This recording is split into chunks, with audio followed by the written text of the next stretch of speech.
Chemical hair டைக்கு bye சொல்லிட்டு natural hair டைக்கு ஹை சொல்லுங்க. அமோனியா சல்ஃபேட் பிபிடி இல்லாமல் தயாரிக்கப்பட்ட ஜிகே நேச்சுரல்ஸோட நேச்சுரல் பிளாக் ஹேர் டை. கனிமொழிக்கு பெரியார் விருது, பொங்கலூர் பழனிசாமிக்கு ஸ்டாலின் விருது.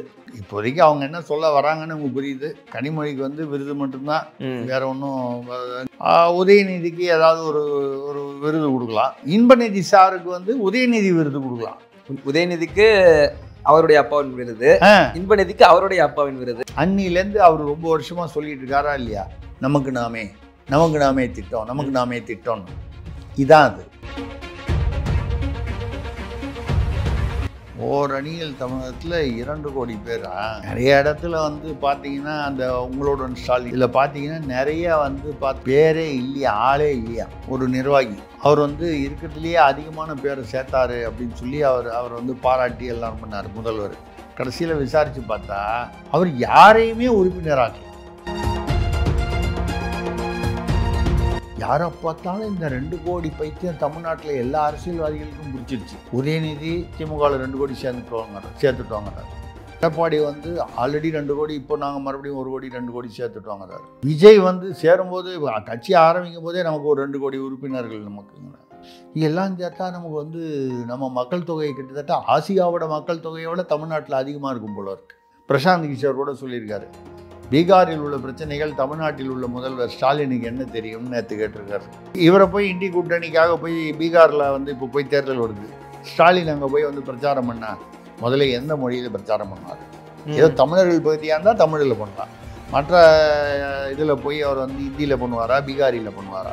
பல சமயங்களில் நம்ம தமிழ்நாட்டில் இருக்கிற அரசியல்வாதிகள் தமிழில் பேசினாலே நமக்கு தமிழர்களுக்கே புரிய மாட்டேன். இப்போ பீகாரிகள் பாவம், அவர்கள் என்ன தவறு செய்தார்? மகாத்மா காந்தி, ராகுல் காந்தி ஒரே வரியில் ஒப்பிட முடியுமா? அவர் ராட்டையை வச்சுக்கிட்டு தான் நூல் சுத்தினாரு. நம்மளால ராட்டையே இல்லாம டெய்லி ஒரு நூல் சுத்திக்கிட்டு இருக்காரு. அதான் வாயாலேயே வடை சுடுறதுன்னு தமிழ்நாட்டில் இருக்குல்ல, அது மாதிரி அவர் வந்து ராட்டையே இல்லாம நூல் சுத்திக்கிட்டு இருக்கிறவர் ராகுல் காந்தி. உங்களுடன் ஸ்டாலின், நலம் காக்கும் ஸ்டாலின், காக்கும் கரங்கள், அடுத்த டைட்டில் என்னவாக இருக்கும்? அது முன்னால விட்டுட்டாரு, நமக்கு நாமே. அதுல இருந்து ஆரம்பம். அது மாதிரி வரும்போது உங்களுக்கு வந்து அடுத்தது வந்து பாசமலர். திமுக இருக்கக்கூடிய அண்ணன்கள்லாம் வந்து தமிழ்நாட்டில் சகோதரிகளுக்காக, தங்கைகளுக்காக, மல்லர்களை போல் தங்கை உறங்குகிறாள், அண்ணன் வாழ வைப்பான் என்று. மக்களுடைய நிலை எப்படி இருக்கும் இந்த இவ்வளவு டைட்டிலையும் தாண்டி அப்படின்னு பார்த்தா, ரத்த கண்ணீர் அரிகாந்தா.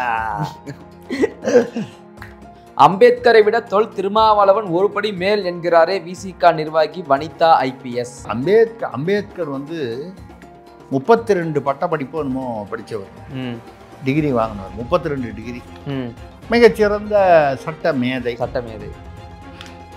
அந்த அம்மா வேற என்ன பண்ணிடுச்சுன்னா, அவர் வந்து ஏதோ ஒரு சட்டமெல்லாம் எழுதினார், அவ்வளோதான், சட்டம்லாம் எழுதினார். அண்ணன் திருமாவளவன் கள போராளி, அவர் ஏசி ரூமில் உட்காந்து எழுதலை அப்படின்னா அம்பேத்கர் ஏசி ரூமில் உட்காந்து எழுதியிருக்காருன்னு யாரோ அவர்கிட்ட சொல்லியிருக்காங்க. தொல் திருமாவளவனை வந்து நீங்கள் என்ன வேணாலும் சொல்லுங்கள், தென்னாட்டின் சாக்ரட்டிஸ்ன்னு சொல்லுங்கள், அது சொல்லுங்கள், இதை சொல்லுங்கள், எதை வேணாலும் சொல்லுங்கள், சாக்ரட்டிஸ்ன்னு சொல்லுங்கள், சாக்பீஸ்ன்னு சொல்லுங்கள், என்ன வேணாலும் சொல்லுங்கள். அம்பேத்கரை விட ஒரு படி மேல்னு சொல்லி அம்பேத்கரை எதுக்கு வம்புக்கு இழுக்கணும்? சரி, அப்படிதான் எழுத்தாங்கல்ல. அண்ணன் திருமாவளவனை பார்த்து கேட்டு ரசிச்சுட்டு விடுச்சு. உடனடியாக வந்து அவரை வந்து அதை வந்து இடைமறித்து கண்டனம் தெரிவிக்க வேண்டாம்.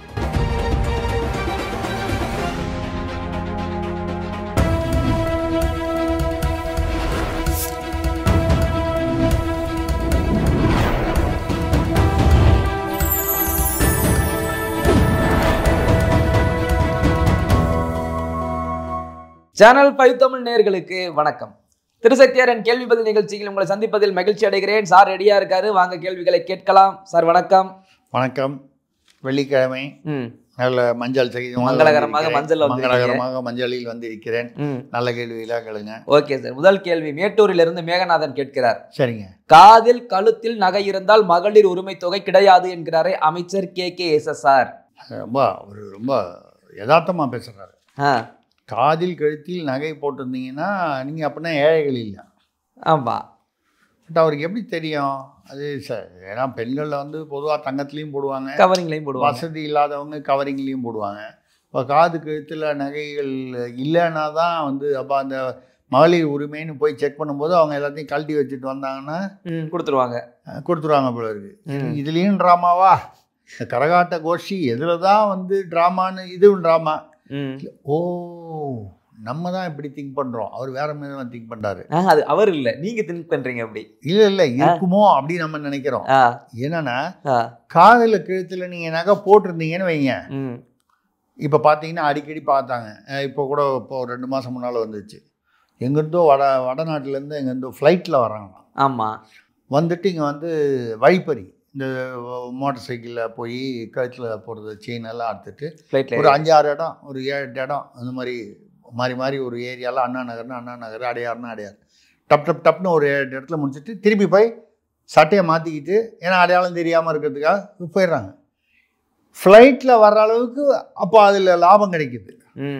இப்போது நம்ம என்னமோ வடநாட்டிலேருந்து வந்து காதில் கழுத்தில் போட்டதை வந்து பறிச்சுட்டு ஃப்ளைட்டில் போகிறாங்க அப்படின்னு நம்ம நம்பிக்கிட்டு இருக்கோம். இவர் சொல்கிறத பார்த்தா வேறு மாதிரி இருக்குல்ல. ஒரு கால் நான் சொல்கிறது வந்து யாரையும் எந்த கட்சிக்காரங்களையும் சொல்லலை, நமக்கு தெரிஞ்சவங்களே இந்த வழிப்பறி காதில் கழுத்தில் போட்டிருந்தீங்கன்னா முதல்ல நாங்கள் காதில் கழுத்தில் உள்ளதெல்லாம் நாங்கள் எங்கள் ஆட்டில் விட்டு, நான் சொல்கிறது எந்த கட்சியும் இல்லை, பொதுவாக சொல்கிறேன், பொதுவாக காதில் கழுத்தில் போட்டதெல்லாம் நாங்கள் கட்டிடுவோம் எங்கள் ஆளுங்களை வச்சு. அதுக்கப்புறம் உங்களுக்கு காதில் கழுத்தில் இல்லைன்னா மகளிர் உரிமை திட்டம் இருந்துச்சுன்னா கிடையாது. இல்லைங்க, நாங்கள் தான் காதில் கழுத்தில் இருக்கிறத கட்டிடுறோம்ல. ஆமாம். அப்புறம் உங்களுக்கு உரிமை திட்டம். ஆக கட்டுவதும் நாங்களே, கொடுப்பதும் நாங்களே. இப்படி ஏதாவது யோசனை பண்ணி சொல்லியிருப்பாரா? சச்சா இருக்காது. அவர் நல்ல மனுஷன், அப்பெல்லாம் சொல்ல மாட்டார். இருந்தாலும் இப்படி ஒரு அர்த்தம் மக்கள் வந்து புரிந்து கொள்வார்கள். ரெண்டாவது காதில் கழுத்து போட்டிருந்தா கிடையாதுன்றது இவ்வளவு வெளிப்படையாக சொல்லிட்டாங்கன்னா வரும்போது அவர் பத்திரமா உள்ள வச்சுட்டு வாங்கிட்டு அதுக்கப்புறம் திருப்பி போட்டுக்கிறாங்க. அறிவுபூர்வமாக சிந்திக்கிறார் அமைச்சர், அதுக்கு மேலே நம்ம என்ன சொல்ல முடியும்? Right sir. அடுத்ததாக திண்டுக்கல்லிலிருந்து ஜோதிகுமார் கேட்கிறார், இந்தியாவிலேயே அதிக குற்ற வழக்குகள் உள்ள முதல்வர்கள் பட்டியலில் தமிழக முதல்வர் ஸ்டாலின் 2வது இடத்தில் வருகிறாராமே. ஆமாம், ஏடிஆர்னு ஒரு பெரிய ஒரு கார்ப்பரேட் அதை இந்த ஆய்வு நிறுவனம் நடத்திய இதில் முதல் 10 பேர் போட்டிருக்காங்க. அதில் முதல்ல தெலுங்கானா முதல்வர் ரேவந்த் ரெட்டி அவர்கள். ஆமாம். அவர் பேரில் 89 வழக்கு இருக்கான். முதல்வர். ஆமாம், அவர் நிற்கிறாரு. அடுத்தது 47ல் நம்ம தமிழக முதல்வர் ஸ்டாலின் அவர்கள் ஐயா அவர்கள் இருக்கிறார்கள். அதில் இந்தியன் பீனல் கோடு இபிகோ இதில் வந்து ஏதோ இவ்வளவு செக்ஷனு இவ்வளவு வழக்குன்னு ஏதோ கணக்கெலாம் அது விவரங்கள்லாம் சொல்கிறாங்க. ஏன்னா சிலது வந்து டெஃபமேஷன் சூட்டாக இருக்கும், அவதூறு வழக்குகள் இருக்கும், சிலது வந்து குற்ற வழக்குகளாக இருக்கும். இப்போ அவர் வந்து 89லேயே ஏதோ ஒரு 27 என்னமோ 27 37 குற்ற வழக்குகள். நம்ம ஐயா அது வந்து 47ல் ஏதோ ஒரு 20 சொச்சமோ என்னமோ வந்து குற்ற வழக்குகள். ஏன்னா குற்ற வழக்குகள் வேறு, அவதூறு வழக்குகள்னு வரும்போது அது ஒரு அரசியல் ரீதியாக என்னன்னா நம்ம வந்து எனக்கு வருத்தமான எனக்கு கொஞ்சம் அது படித்தவொன்னே வருத்தமாக போச்சு. எவ்வளோ விஷயத்தில் நம்ம வந்து இந்தியாவிலேயே நம்ம முதல் மாநிலம் நம்ம சொல்லிக்கிட்டு இருக்கோம். இதில் 2வது போயிட்டோமா? விட்டுட்டோம் பார்த்தீங்களா? அதுவும் வந்து எங்கே விட்டுட்டோம், யார்கிட்ட விட்டுட்டோம்? பக்கத்தில் விட்டுட்டா, திராவிடத்துக்கிட்டே விட்டுட்டோம். இப்போ வடக்கணுங்க யாரு? இந்த பானிபூரி வாயனுங்க வழக்கமா அப்படிதான் சொல்லுவோம் நம்ம, பானிபூரிக்காரங்க. இவங்க வந்து அதை வந்து தட்டிட்டு போகும். அப்போ கூட சரி அப்படி நினச்சி நம்ம ஆறுதல் அடைவோம். இப்படி வச்சுங்க, ஒரு பானிபூரிக்கார ஒரு முதலமைச்சர், பானிபூரிக்கார மாநிலத்துடைய முதலமைச்சர், அதுதான மரியாதையாக இருக்கும். அவருக்கு அந்த பெருமை போகாமல் திராவிடத்திற்கு அந்த பெருமை இருக்கிறது. முதலிடம் தெலுங்கானா திராவிடம் தானே. ஆனால் அதில் அந்த ஒரு சின்ன பெருமைகளுக்கு நடுவில் நமக்கு வருத்தம் என்னன்னால் நம்ம வந்து 2வது இடத்தில் இருக்கிறோம். எவ்வளவோ விஷயங்களில் பாலியல் குற்றங்களில் பார்த்திங்கன்னா நம்ம முதல்ல இருக்கோம். போலீஸ்காரர்களை வந்து தாக்கியதில் வந்து பார்த்திங்கன்னா நம்ம முதலிடத்தில் இருக்கோம். காவல்துறையினரே கஞ்சா கடத்துவது போன்ற வந்து புண்ணிய செயல்களிலும் தமிழ்நாடு முதலிடத்தில் இருக்கிறது. இப்படி பல விஷயங்களை முதலிடத்தில் இருக்கும். இதில் போய் நம்ம முதலிடத்தை தெலுங்கானாவுக்கு விட்டு கொடுக்கலாமா? தெலுங்கானா, ஆந்திரா, ஓங்கோல், சரி அது விடுவோம், அது வேறு, அது எங்கே இருக்குதுன்னு பார்த்தா தெலுங்கானா ஒரு ஓங்கோல் வந்து தெலுங்கானாவில் வருமா ஆந்திராவில் வருமா திடீர்னு ஒரு ஒரு சந்தேகம் வந்தது. எங்கேயா இருந்துட்டு போட்டோம், நமக்கு என்ன, நம்ம அந்த முதலிடத்தை பிடிக்கணும். நம்ம அது என்ன இந்த தெலுங்கானாவை விட்டு கொடுக்குறது நம்ம முதலிடத்தை 47 89 எவ்வளோ நேரம் ஆக போகுது? மக்களே, 2026 இதே ஆட்சியை மீண்டும் கொண்டு வந்தீர்களானால் நிச்சயமாக தமிழ்நாடு இந்த விஷயத்திலும் இந்தியாவிலேயே முதல் நிலை பெறும். தெலுங்கானாவுக்கு வந்து நம்ம அதை விட்டு கொடுக்க வேண்டிய அவசியம் இல்லை. அது என்ன 47 89 இன்னொரு 42 இருக்குது, அது பண்ணிக்கலாம், அது ஒன்றும் பிரச்சனை இல்லை. Right sir. அடுத்ததாக கிருஷ்ணகிரியிலிருந்து ராஜகுரு கேட்கிறார், கனிமொழிக்கு பெரியார் விருது, பொங்கலூர் பழனிசாமிக்கு ஸ்டாலின் விருது, இது எப்படி இருக்கு? வரிசையாக அதோ எல்லாம் போட்டிருக்காங்க. அது கூடிய வரைக்கும் திமுக தான் கொடுப்பாங்க. இது என்ன விருதுன்னே நமக்கு புரியல. கனிமொழிக்கு வந்து பெரியார் விருது தான். இப்போதைக்கு அவங்க என்ன சொல்ல வராங்கன்னு நமக்கு புரியுது. கனிமொழிக்கு வந்து விருது மட்டும்தான், வேற ஒன்றும் அரியணைலாம் கிடையாது. ஆமாம், அரியணை வந்து அந்த பக்கமே வரக்கூடாது. விருது அந்த மாதிரி ஏதாவது கொடுத்து விட்ருவோம், அதுக்காகவும் இருக்கலாம். பொங்கலூர் பழனிசாமிக்கு ஸ்டாலின் ஐயா பேர்லேயே விருது. இப்படியே நம்ம வந்து வரும்போது பார்த்தா அடுத்தது வந்து நம்ம என்ன பண்ணுவோம், உதயநிதிக்கு ஏதாவது ஒரு விருது கொடுக்கலாம். அதுக்கப்புறம் வந்து இன்பநிதி சாருக்கு வந்து உதயநிதி விருது கொடுக்கலாம். உதயநிதிக்கு அவருடைய அப்பாவின் விருது, இன்பநிதிக்கு அவருடைய அப்பாவின் விருது. அப்படி தானே நம்ம குடும்பத்தில் வந்து அந்த மாதிரி நம்ம வந்து இதைத்தான் வந்து அன்னைக்கு நமக்கு தான் வந்து தமிழ்நாட்டு மக்கள் வந்து கொஞ்சம் லேட்டாக தான் அதுவும் நம்ம லேட்டாக தான் சிந்திக்கிறோம். அன்னிலேருந்து அவர் ரொம்ப வருஷமாக சொல்லிட்டு இருக்காரா இல்லையா, நமக்கு நாமே திட்டம்னு. இதான் அது, நமக்கு நாமே விருது கொடுக்கணும்.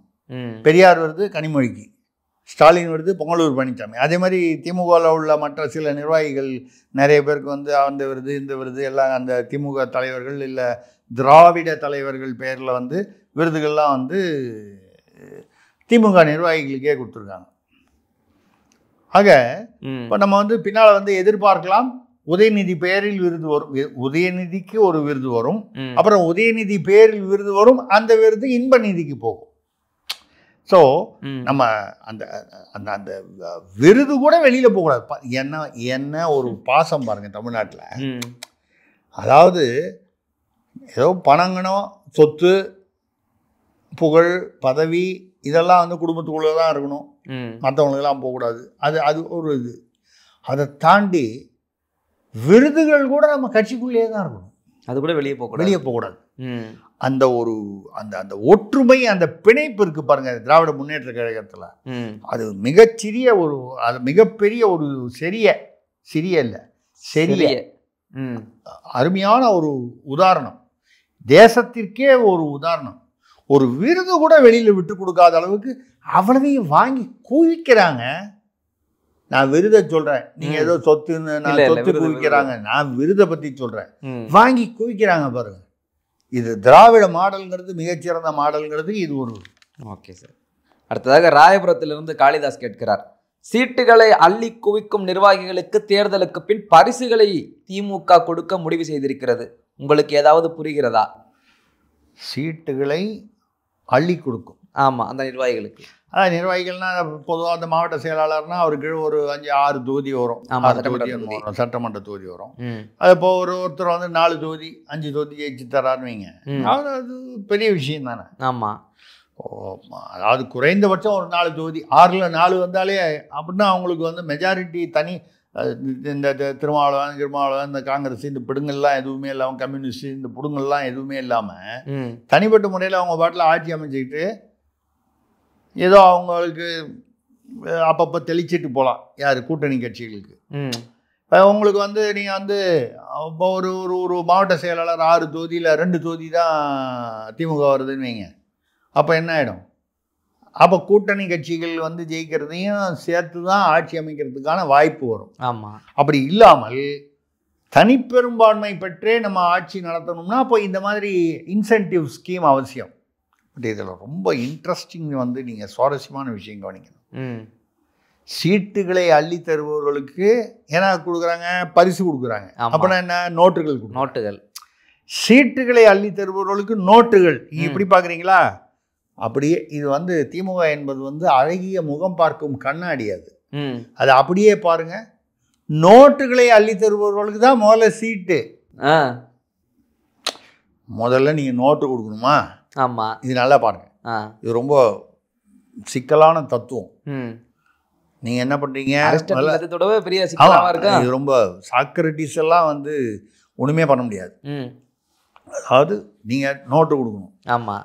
யார் நிறைய நோட்டு கொடுக்குறாங்களோ அவங்களுக்கு நாங்கள் சீட்டு கொடுப்போம். கரெக்டு. அதுக்கப்புறம் யார் நிறைய சீட்டு கொடுக்குறாங்களோ அவங்களுக்கு நாங்கள் நோட்டு கொடுப்போம். புரியுதா உங்களுக்கு? ஆக உங்ககிட்ட இருந்து நோட்டு வாங்கி மறுபடியும் சீட்டை உங்க மூலமா வாங்கி அதுல கொஞ்சோண்டு உங்களுக்கு நோட்டு திருப்பி கொடுத்துருவோம். நீங்க கொடுத்த நோட்டுல கொஞ்சத்தை திருப்பி கொடுப்போம். அப்போ நோட்டு கொடுத்தா சீட்டு உண்டு, சீட்டு கொடுத்தா நோட்டு உண்டு. என்ன ஒரு பொருளாதார சமூக நீதி தத்துவம் பாருங்க. திமுகவை தவிர வேற எந்த கட்சியிலும் இந்த மாதிரி தத்துவங்கள் வந்து இந்தியா ரொம்ப வேஸ்ட் சார். ஃபாலோ பண்ணல பாருங்க. அதாவது நம்ம சுதந்திரம் அடைஞ்சு 69 வருஷத்துக்கு அப்புறம் தான் முதல் ட்ரில்லியன் வாங்கினோமா, பொருளாதாரத்துல வந்தோமா, இதை ஃபாலோ பண்ணிருந்தோம். அதெல்லாம் பெரிய விஷயமா? இது பாருங்க, நோட்டு கொடுத்தா சீட்டு, சீட்டு கொடுத்தா நோட்டு. இத மாதிரி ஒரு பொருளாதார தத்துவம் வந்து யாருங்க கண்டுபிடிச்சிருக்க முடியும்? திமுகவை தவிர வேறு எந்த கட்சியாவது இது மனசுல தோணி இருக்குமா? இதுல காங்கிரஸ் வந்து ஏதோ நாங்க தான் சுதந்திரம் வாங்கின கட்சின்றாங்க, கம்யூனிஸ்ட் கேட்டா நான் 100 வருஷ கட்சின்றாங்க, பாஜக வந்து நாங்க தான் மிகவும் வந்து தேசபக்தி உடைய கட்சின்றாங்க. நோட்டு கொடுத்தா சீட்டு, சீட்டு கொடுத்தா நோட்டு, அவ்வளவுதான். எவ்வளவு சிம்பிளா வந்து வாழ்க்கையை எளிமைப்படுத்தி, அரசியலை எளிமைப்படுத்தி விட்டார்கள் பாருங்க. அதுதாங்க திமுக. அதனாலதான் சொல்ல, திமுகவை எந்த கொம்பனாலும் அசைக்க முடியாது. அதுதான். அப்படி இருந்தா எப்படி சார் அசைக்க முடியும்? அதான் சீட்டு நோட்டு, நோட்டிலிருந்து சீட்டு, சீட்டிலிருந்து நோட்டு. Okay sir. அடுத்ததாக சூளைமேடுலேருந்து கதிர்வேல் கேட்கிறார், ஓரணிகள் தமிழகம் மூலம் 2 கோடி பேர் திமுகவில் இணைந்துள்ளார்கள் என்கிறார் உதயநிதி. ஓரணிகள் தமிழகத்தில் 2 கோடி பேரா? நிறைய இடத்துல வந்து பார்த்தீங்கன்னா அந்த உங்களோட ஸ்டாலின் இதில் வந்து அந்த அதான் ஓரணியில் தமிழகம் வந்து மாற்றி மாற்றி சொல்கிறாங்க. இதில் பார்த்தீங்கன்னா நிறைய வந்து பார்த்தா அந்த மாதிரி பேரே இல்லையா, ஆளே இல்லையா. யாரோ ஒரு நிர்வாகி அவர் வந்து இருக்கிறதுலையே அதிகமான பேரை சேர்த்தாரு அப்படின்னு சொல்லி அவர் வந்து பாராட்டி எல்லாம் பண்ணார் முதல்வர். கடைசியில் விசாரித்து பார்த்தா அவர் யாரையுமே உறுப்பினராக்கலை. ஒரு உதாரணம், ஒரே நாளில் அவர் வந்து 200 பேரை ஆக்கினார், 500 பேரை உறுப்பினர், ஏதோ அது மாதிரி ஒரு கணக்கு, புள்ளி விவரம் சொல்கிறேன் அப்படின்னு சொல்லி அவருக்கு வந்து ஒரு முகாமில் அவர் வந்து 500 பேரை புது உறுப்பினராக்கி விட்டார். 500 பேரில் ஒருத்தவங்க கூட உண்மையான பேர் கிடையாது. இதை அவரை பாராட்டி முடித்ததுக்கு அப்புறம் தான் கண்டுபிடிச்சிருக்காங்க. இந்த மாதிரி தான் இந்த 2 கோடி இருக்கும் போல இருக்குது. ஏன்னா யாரை பார்த்தாலும் இந்த 2 கோடி பைத்தியம் தமிழ்நாட்டில் எல்லா அரசியல்வாதிகளுக்கும் பிடிச்சிருச்சு. உதயநிதி திமுகவில் 2 கோடி சேர்த்துட்டு வாங்குறாரு. அப்புறம் அந்த பக்கம் எடப்பாடி வந்து ஆல்ரெடி 2 கோடி, இப்போ நாங்கள் மறுபடியும் 1 கோடி 2 கோடி சேர்த்துட்டு வாங்குறாரு. விஜய் வந்து சேரும்போது கட்சி ஆரம்பிக்கும் போதே நமக்கு ஒரு 2 கோடி உறுப்பினர்கள் நமக்குங்க. எல்லாம் சேர்த்தா நமக்கு வந்து நம்ம மக்கள் தொகை கிட்டத்தட்ட ஆசியாவோட மக்கள் தொகையோட தமிழ்நாட்டில் அதிகமாக இருக்கும் போல இருக்கு. ஆளுக்காலும் ஒன்று சொல்லிட்டு இருக்காங்க. ஆக தமிழ்நாட்டில் வந்து இப்போ எங்கெங்கேயோ வந்து இந்த இதெல்லாம் தேடுறாங்க, இந்த வாக்காளர்கள் இந்த SIR சார். ஆமாம், அந்த சார் இல்லை, ஞானசேகரன் சார் இல்லை, இது வேற சார். இது சரி, இந்த சார்லையும் தான் வந்து அது வெளியாயிடுச்சு. அதில் வந்து நிறையா வந்து ஊழல் நடந்துச்சு, போச்சு வச்சு அது வந்து போலி வாக்காளர்கள் சொல்லி ராகுல் காந்தி சொன்னார். CSDSன்னு ஒரு கம்பெனி தான், அது ஒரு ஆராய்ச்சி நிறுவனம் தான், வந்து அரசியல் ஆய்வு நிறுவனம் தான் அந்த தகவல்களை கொடுத்தது. அப்புறம் அதில் நோண்டி பார்த்தோன்னா அதை கொஞ்சம் ஆராய்ச்சி பண்ணி தேர்தல் ஆணையம் கொஞ்சம் டஃப்பாக வந்து அப்படியா அஃபிடவிட்டில் நீ வந்து பிரமாண பத்திரத்தில் எழுதி கொடுங்கன்னு ராகுல் காந்தி கேட்டால் கொடுக்க மாட்டேங்கிறாரு. ஏன்னா அதில் வந்து பொய் நிரூபணமாச்சுன்னா தேர்தல் ஆணையம் வந்து அவரை வந்து தேர்தலில் இருப்பதை தடை செய்ய முடியும். அதற்கான உரிமை இருக்குது. செய்கிறாங்களா இல்லையா வேற. இதை பார்த்தோன்னா அவர் நான் பப்ளிக்கில் சொல்லிட்டேன், நான் பிரமாண பத்திரம்லாம் தரமாட்டேன்னாரு.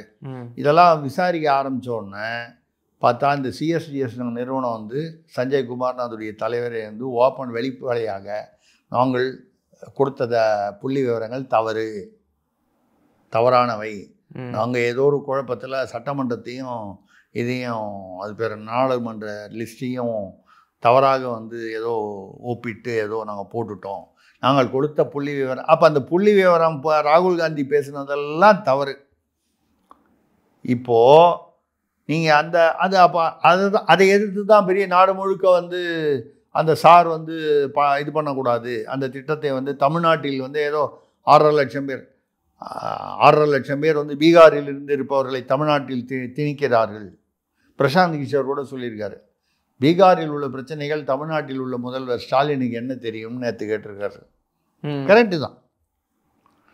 இவரை போய் இண்டி கூட்டணிக்காக போய் பீகாரில் வந்து இப்போ போய் தேர்தல் வருது, ஸ்டாலின் அங்கே போய் வந்து பிரச்சாரம் பண்ணால் முதல்ல எந்த மொழியில் பிரச்சாரம் பண்ணுவார்?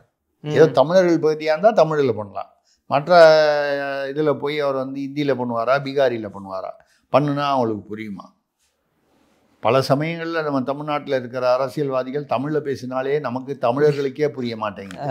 அப்போ பீகாரிகள் பாவம், அவர்கள் என்ன தவறு செய்தார்கள், இது எதுக்காக? அது ஒரு விஷயம். இன்னொன்று என்னென்னா, இப்போ பீகாரில் வந்து அவங்கெல்லாம் நீக்கிட்டாங்க, 65 லட்சம் பேர் நீக்கிட்டாங்க, அது தப்பு. சரி, அவங்கள நீக்கிட்டாங்க, தப்பு. அவங்கள 6.5 லட்சம் பேர் வந்து தமிழ்நாட்டில் வந்து அவனை சேர்த்துருவாங்க, அது சேர்க்கக்கூடாது அப்படின்னு சொன்னால், இங்கே வந்து வேலை பார்க்குறோம், 5 வருஷமாக வேலை பார்க்குறேன், 10 வருஷமாக வேலை பார்க்குறேன், கூர்க்காவாக இருக்கான், செக்யூரிட்டியாக இருக்கான், இல்லை வேறு ஏதோ ஹோட்டலில் வேலை பார்க்குறான், இங்கே ஓட்டு போட்டால் என்ன தப்பு? அதுதான் நான் கூட ஒரு இடத்துல வேறு ஒரு நிகழ்ச்சியில் கேட்டேன்னு நினைக்கிறேன். தாராவியில் வந்து மும்பையில் வந்து 12 லட்சம் பேர் இருக்காங்க தமிழர்கள். அவங்களாம் எங்கே போய் ஓட்டு போகிறாங்க? ஒரு காலத்தில் இங்கேருந்து போய் அங்கே குடியேறினவர்கள், மதுரையிலேருந்து எல்லா மாவட்டங்கள்லேருந்து போய் அங்கே தான் கொடுத்தானே இருக்கான், அங்கே தான் ஓட்டு போடுவேன். அங்கே ஓட்டு போடக்கூடாது, தமிழர்கள் ஓட்டு போடுவதானா? அப்போ பெருமையாக இருக்குல்ல? தமிழ்ச்செல்வன் என்பவர் மூன்றாவது முறையாக அந்த சியான் கோலிவாடா பகுதியில் அவர் வந்து அவர் எந்த கட்சியோ அதை விட்டுருங்க, எம்எல்ஏவாக இருக்கிறார், சட்டமன்ற உறுப்பினராக இருக்கிறார். மகாராஷ்டிராவில் ஒரு காலத்தில் சுப்பிரமணியன் ஒருத்தர் வந்து அமைச்சராக இருந்தார். ஆனால் பெருமையாக இருக்கலாம். வி.கே. பாண்டியன் வந்து ஒரிசாவில் பிஜு பட்நாயக்கு வலதுக்கரமாக இருந்த எல்லாம் அரசியல் வாரிசு வாரிசுன்னு சொல்லி அது கடைசியில் வேற மாதிரி போயிடுச்சு, ரைட்டு. பட் ஒரு ஒரு ஒரு காலகட்டம் வரை வந்து அவர்தான் வந்து கிட்டத்தட்ட நிர்வாகத்தையே நடத்துகிறார், அரசை நடத்துகிறார். அப்போ பெருமையாக இருந்ததில்ல? இப்போ வெளியூர்காரங்க வந்தால் அப்போ எனக்கு என்ன கவலைன்னா, இப்போ இந்த சார் இதெல்லாம் வந்து தேர்தல் ஆணையம் வந்து எல்லா மாநிலத்திலையும் சரிபார்க்க போகிறோம்னு சொல்கிறாங்க. தமிழ்நாட்டில் இப்போ 2 கோடி பேர் திமுகவில் மட்டும் உறுப்பினர் புதுசாக சேர்ந்துருக்காங்க, ஏற்கனவே உள்ளது தாண்டி. அப்போ இங்கே வாக்காளர் செக் பண்ணுறது எனக்கு என்னமோ டவுட் வந்து 2026 தேர்தலை நடத்துனா ஏதாவது பிரச்சனை வந்துருமோன்னு. ஒரு 4-5 வருஷத்துக்கு நடத்த முடியாமல் இருக்கிறதுக்கு திமுகவில் ஏதாவது ஒரு திட்டம் போடுறாங்களா தெரியல. ஏன்னா இப்போ 2 கோடி பேர் திமுகவில் சேர்ந்துட்டாங்கன்னு வச்சுங்க. ஏற்கனவே ஒரு கால் 2 கோடி ரூபா 2 கோடி பேர் சொல்கிறாங்க, 4 கோடி பேர் ஆகிப்போச்சு. எடப்பாடி அவர் ஏதோ 2 கோடி 3 கோடிங்கிறார், விஜய் 2 கோடிங்கிறார். இதெல்லாம் சரி பார்க்கறதுக்குள்ள தேர்தல் ஆணையத்துக்கு இன்னொரு 5 வருஷம் ஆகிடும். இப்போ வேற வழியே இல்லாமல் இவங்க கணக்கு சொல்ல போனால் மக்கள் தொகை 8 கோடியை தாண்டி 12 கோடிக்கு போகும் போலையே, 12, 15 எங்கே வேணாலும் போகும். அப்போ இதை சரி பார்க்கறதுக்குள்ள 2026 தேர்தல் முடிஞ்சு போயிடும். அப்போ வேற வழி இல்லாமல் என்ன ஆயிரும், இது அடுத்த 5 வருஷத்துக்கு கேர்டேக்கர் அரசு, அதாவது பொறுப்பு அரசு அப்படின்னு திமுகவே கண்டினியூ பண்ணிடலாமா? அனாவசியமாக வெற்றி தோல்வியை பற்றி கவலைப்பட வேணாமா? ஆமாம், அப்படின்னு ஒரு திட்டமாக இருக்குமான்னு நமக்கு ஒரு சந்தேகம் வருது, தெரியல, நம்ம பார்ப்போம். Okay sir. அடுத்ததாக அண்ணா நகரிலிருந்து ஸ்டீபன் துரைராஜ் கேட்கிறார், செம்மஞ்சேரியில் நீர்நிலையில் காவல் நிலையம் அமைக்கும் தமிழக அரசை உயர்நீதிமன்றம் கண்டித்துள்ளதே. அதாவது ஏரி, அதான் நீர்நிலை, ஏரி குளம், அதுதான் காவல் நிலையமே அங்கே ஆக்குறாங்க. அது என்ன வந்து இவ்வளோ நாளாக வந்து அது வந்து தனி, அதாவது அரசு வந்து முதலாக வந்து கொஞ்சம் மக்களுக்காக வந்து சிந்திக்கிறது. இதை போய் உயர்நீதிமன்றம் கண்டிக்கலாமா? என்ன எனக்கு என்னமோ அது வந்து, நான் உயர்நீதிமன்றத்தை விமர்சனம் செய்யவில்லை, எனக்கு என்னமோ அது ஒரு மனசில் சரியாக படலை, எனக்கு மனசில் அது ஒரு வருத்தமாக இருக்குது. இவ்வளவு நாள் அந்த ஏரி நீர்நிலையெல்லாம் வந்து நாங்கள் பிரித்து எங்களுக்கு வேண்டிய வட்டம் சதுரம்னு இந்த கம்பெனிகளுக்கெல்லாம் கொடுத்து பிளாட்டு போட்டு ஃப்ளாட்டு விற்று நாங்கள் வந்து எங்கள் ஆட்டில் சம்பாதிக்க விட்டுருந்தோம். முதல் முறையாக அரசுக்கு பயன்படுற மாதிரி ஒரு காவல் நிலையம் கட்டுறோம். இங்கே கட்டக்கூடாதுன்னு சொன்னால் நாங்கள் என்ன பண்ண போகிறோம்? மறுபடியும் அது ரியல் எஸ்டேட்டுக்கு விற்றுற போகிறோம். ஐயா, அந்த இடம் வந்து அட்லீஸ்ட் ஒரு பொதுமக்களுக்கு எப்படியும் வந்து அந்த நீர்நிலையாக விட போகிறதில்ல, ஏரியா வச்சுக்க போகிறதில்ல, குளமாக வைக்க போகிறதில்ல. ஏரி குளமெல்லாம் வந்து ஃப்ளாட்டுக்குள்ளே போன தடவை நடந்துச்சு பாருங்கள், இந்த வெள்ளம் வரும்போது எல்லாம் அந்த ஃப்ளாட்டுக்குள்ளெல்லாம் வந்து கார்லாம் முதல்லாம் வந்துச்சு, நம்ம வீடியோலாம் பார்த்தோம். ஆமாம். ஸோ அப்போ ஏரி குளமெல்லாம் ஃப்ளாட்டுக்குள்ளே போயிடுச்சு. ம். அப்போது நீங்கள் ஏரி குளத்தில் வந்து நீங்கள் ஏரி குளமாகவே வைக்கணும் அப்படின்னா பரவாயில்ல. அந்த இடத்துல காவல் நிலையம் கட்டத்தை கண்டிக்கிறீங்கன்னா நாங்கள் என்ன பண்ணுவோம்? காவல் நிலையம் தானே கண்டிக்கிறீங்க, ரியல் எஸ்டேட்டுக்கு விற்றுருவோம், வழக்கம் போல் தனியார்களுக்கு விற்றுருவோம் அப்படின்னு சொல்லி முடிவு எடுத்துருவாங்க. இவன் நினச்சிருக்காங்க காவல் நிலையம்னு கண்டித்தோம்னா அவங்க வந்து உடனே அதை வந்து அதை கேட்டுக்கிட்டு சரியான முறையான வகையில் வந்து நீர்நிலைகளை பயன்படுத்துவார்கள். அதெல்லாம் பண்ண மாட்டாங்க. டெக்னிக்கலாக என்ன ஹைகோர்ட் என்ன சொல்லுது? காவல் நிலையம் வைக்கக்கூடாது. ஆமாம், வைக்கலைங்க அப்படின்னு ஒரு விட்டு ஒரு ஐஏஎஸ் ஆஃபீஸர் அவர் போய் நேரம் வரச்சனோட ஆஜராகி இல்லைங்க காவல் நிலையம் வைக்கலைங்க எழுதி கொடுத்துருவார். முடிஞ்சு போச்சா? அந்த கேஸ் அதோட டிஸ்போஸ் ஆகிடுமா? அது பிரித்து நம்ம ஸ்கொயருக்கோ ட்ரையாங்கிளுக்கோ இல்லை சர்க்கிள்க்கோ யாருக்காவது கொடுத்துடலாம் நம்ம. அது மறுபடியும் வழக்காகி போய் வரதுக்குள்ளே அதுக்குள்ளே ஆகிடும், 2 வருஷம் ஆகிடும். ஸோ நீதிமன்றம் ஏதோ நல்லது செய்வதாக நினைத்து கொண்டு செய்கிறார்கள். அதை நினைப்பதை நாம் வந்து பாராட்டுகிறோம்.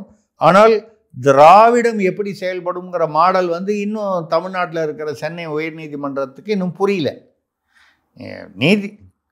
போலீஸ் ஸ்டேஷன் தானே வைக்கக்கூடாது, நாங்கள் பார்த்துக்குறோம் அப்படின்றவாங்க. இதுதான். Okay sir. அடுத்ததாக விருகம்பாக்கத்திலிருந்து கேசவராம் கேட்கிறார், மகாத்மா காந்தி ராகுல் காந்தி ஒரே வரியில் ஒப்பிட முடியுமா? மகாத்மா காந்தி ராகுல் காந்தி, ஆமாம், இவங்க 2 பேரையும் ஒப்பிடணும். ஒரே குடும்பம் கூட இல்லை, பேர் தான் வேற வேற குடும்பம். இது நேரு குடும்பம், அவர் தனி மனிதன். அவர் வேற, அவர் குஜராத்து, இவர் வந்து காஷ்மீர் இல்லை உத்தரப்பிரதேசம்பாங்க. சரி, ரைட்டு. இப்படி ஒப்பிடுது எனக்கு. பாயிண்ட் ஒன்று பிடிக்கணும், நம்ம தேடி கண்டுபிடிச்சி தானே பிடிக்க முடியும். அவர் வந்து ராட்டினம் வைத்து நூல் சுற்றி, அதான் நூல் நூற்று இந்தியாவுக்கு சுதந்திரம் வாங்கி கொடுத்தாரு. வெள்ளக்காரன் வந்து நேதாஜி சுபாஷ் சந்திர போஸ் வந்து ஆசாத் ஹிந்து படைன்னு ஒரு படை வச்சுருந்தார். அதை தவிர பேங்க் எல்லாம் ஓப்பன் பண்ணி கரன்சி நோட்டு, நேதாஜி படம் இந்த பக்கம் இந்தியாவோட படம், நடுவில் ஜெய்ஹிந்துனா வந்தே மாதிரம் இதெல்லாம் போட்டு நோட்டை, கரன்சி நோட்டே 1 லட்ச ரூபாய் நோட்டெலாம் இருந்துச்சு, 10,000 அதெல்லாம் இருந்துச்சு. அப்புறம் நேரு பண்ண புண்ணியம் அதெல்லாம் வந்தோடனே வெள்ளைக்காரன்ட்டு சொல்லி அதெல்லாம் பேன் பண்ணிட்டார். அவர் வந்து ஒரு பெரிய படை, அதான் அதாவது தேசிய படை ஒன்று வச்சு, ஐஎன்ஏ, இந்திய தேசிய ஐஎன்ஏ, இந்தியன் நேஷனல் ஆர்மி. அதுக்கெல்லாம் பயப்படல வெள்ளைக்காரன். மகாத்மா காந்தி வந்து சட்டையை அவுத்துட்டு, அவர் சட்டையை அவுத்துட்டு அந்த நூல் சுத்தனார் பாருங்க, பயந்து அலறி போயிட்டாவன், சுதந்திரம் கொடுத்துட்டு போயிட்டான் மகாத்மா காந்தி. ராகுல் காந்தி பார்த்தீங்கன்னா மகாத்மா காந்தியை விட இன்னும் அவர் வந்து இன்னும் கொஞ்சம் ஒரு படி மேலே. ஏன்னு கேட்டிங்கன்னா அவர் ராட்டையை வச்சுக்கிட்டு தான் நூல் சுத்தினார். நம்மளால ராட்டையே இல்லாமல் டெய்லி ஒரு நூல் சுற்றிக்கிட்டு இருக்காரு. அதான் வாயாலேயே வடை சுடுறதுன்னு தமிழ்நாட்டில் இருக்குல்ல, அது மாதிரி அவர் வந்து ராட்டையே இல்லாம நூல் சுத்திட்டு இருக்கிறவர் ராகுல் காந்தி. ஆக 2 பேருக்கும் பொதுவான விஷயம் நூல். அவரும் நூல் சுத்தினாரு, அவர் ராட்டையை வச்சுட்டு சுத்தினாரு. இவர் அவங்க பாட்டி தாத்தா இவங்க பேரை வச்சுக்கிட்டு, அந்த வம்சாவளி தானே, அதை வச்சுக்கிட்டு இவர் வந்து ராட்டை கூட இல்லாமல் நூல் சுற்றி கொண்டிருக்கிறார் ராகுல் காந்தி. இப்போ வந்து சொல்றாரு, அந்த இப்போ ஒரு சட்டம் கொண்டு வந்துருக்காங்களே, இந்த 30 நாள் சிறையில் இருந்தால் 31வது நாள் பதவி பறிக்கப்படும். என்ன இருக்கு? ஏன் கொதிக்கிறீங்க கடந்து? ஏன்னு கேட்டால் தெலுங்கானா முதல்வர் பேரில் 89 கேஸ் இருக்குது, தமிழ்நாட்டு முதல்வர் பேரில் 47 கேஸ் இருக்குது. ஏதாவது ஒரு 30 நாள் உள்ளே வச்சுட்டாங்க, வைக்க மாட்டாங்க, வச்சுட்டாங்க. வச்சா என்ன, பெயில் வாங்கிக்கிங்க. நம்ம தான் கபில் சிபால் இருக்கார், ராஜேஷ் தவான் இருக்கார், அபிஷேக் மனு சிங்வி இருக்கார், சித்தார்த் லூத்ரா இருக்கார். ஆளுக்கு 50 லட்சம். என்ன கொஞ்சம் கூட கேட்பாங்களோ என்னமோ, சீக்கிரமாக வேணும் பெயில்னா, அவ்வளோதானே, கொடுத்துட்டு போக வேண்டியதானே. அதுக்கு ஏன் பயப்படணும்? இப்போது அந்த மாதிரி சட்டம்லாம் வருது அப்படிங்கும்போது இப்போ பாருங்க என்ன சொல்லிட்டாருன்னு பாருங்க. ராகுல் காந்தி சொல்லியிருக்கிறது என்னன்னா, அவர் வந்து இப்போ யாத்திரை போகிறார். முன்னாள் ஒரு தடவை யாத்திரை போனார். ஆமாம். அதுக்கப்புறம் நடந்த தேர்தலில் அவுட்டு காங்கிரஸ். ம் 99 சீட்டான் வாங்குச்சு. அதான் 2024 தேர்தலில் 99 சீட்டு தான் வாங்குச்சு. சரிங்களா? அதாவது பல மாநிலங்களில் வந்து பார்த்தீங்கன்னா இமாச்சல் பிரதேசம், கர்நாடகா, அப்புறம் தெலுங்கானா 3 மாநிலத்துலேயும் காங்கிரஸ் வெற்றி பெற்றுதுங்க. தெலுங்கானாவில் பிஆர்எஸ் இருந்தது, இமாச்சல் பிரதேஷில் வந்து பாஜக இருந்தது, காங்கிரஸ் வந்துச்சு. கர்நாடகாலையும் பாஜக பொம்மை இருந்தார், அது மாதிரி இருந்துச்சு. இந்த 3லேயும் வந்து ராகுல்னால தாங்க காங்கிரஸ் ஜெயிச்சுது. என்ன வரலையா? அவர் தேர்தலுக்கு அவரை வர வேணாம்னு சொல்லி அவரை நீங்கள் பேங்காக் போங்க, நீங்கள் இத்தாலி போங்க அப்படின்னு சொல்லி ஒரு ஊராக அனுப்பிச்சி விட்டாங்க. அவர் பாட்டு வெளிநாட்டுக்கு போயிட்டாரு, ஜெயிச்சிச்சு. இப்போ இந்த 3 மாநில வெற்றிக்கு யார் காரணம்? ராகுல் காரணமா இல்லையா? கண்டிப்பா. அது மாதிரி இவர் இப்போ யாத்திரை போறாரு. அவர் என்ன சொல்றாரு?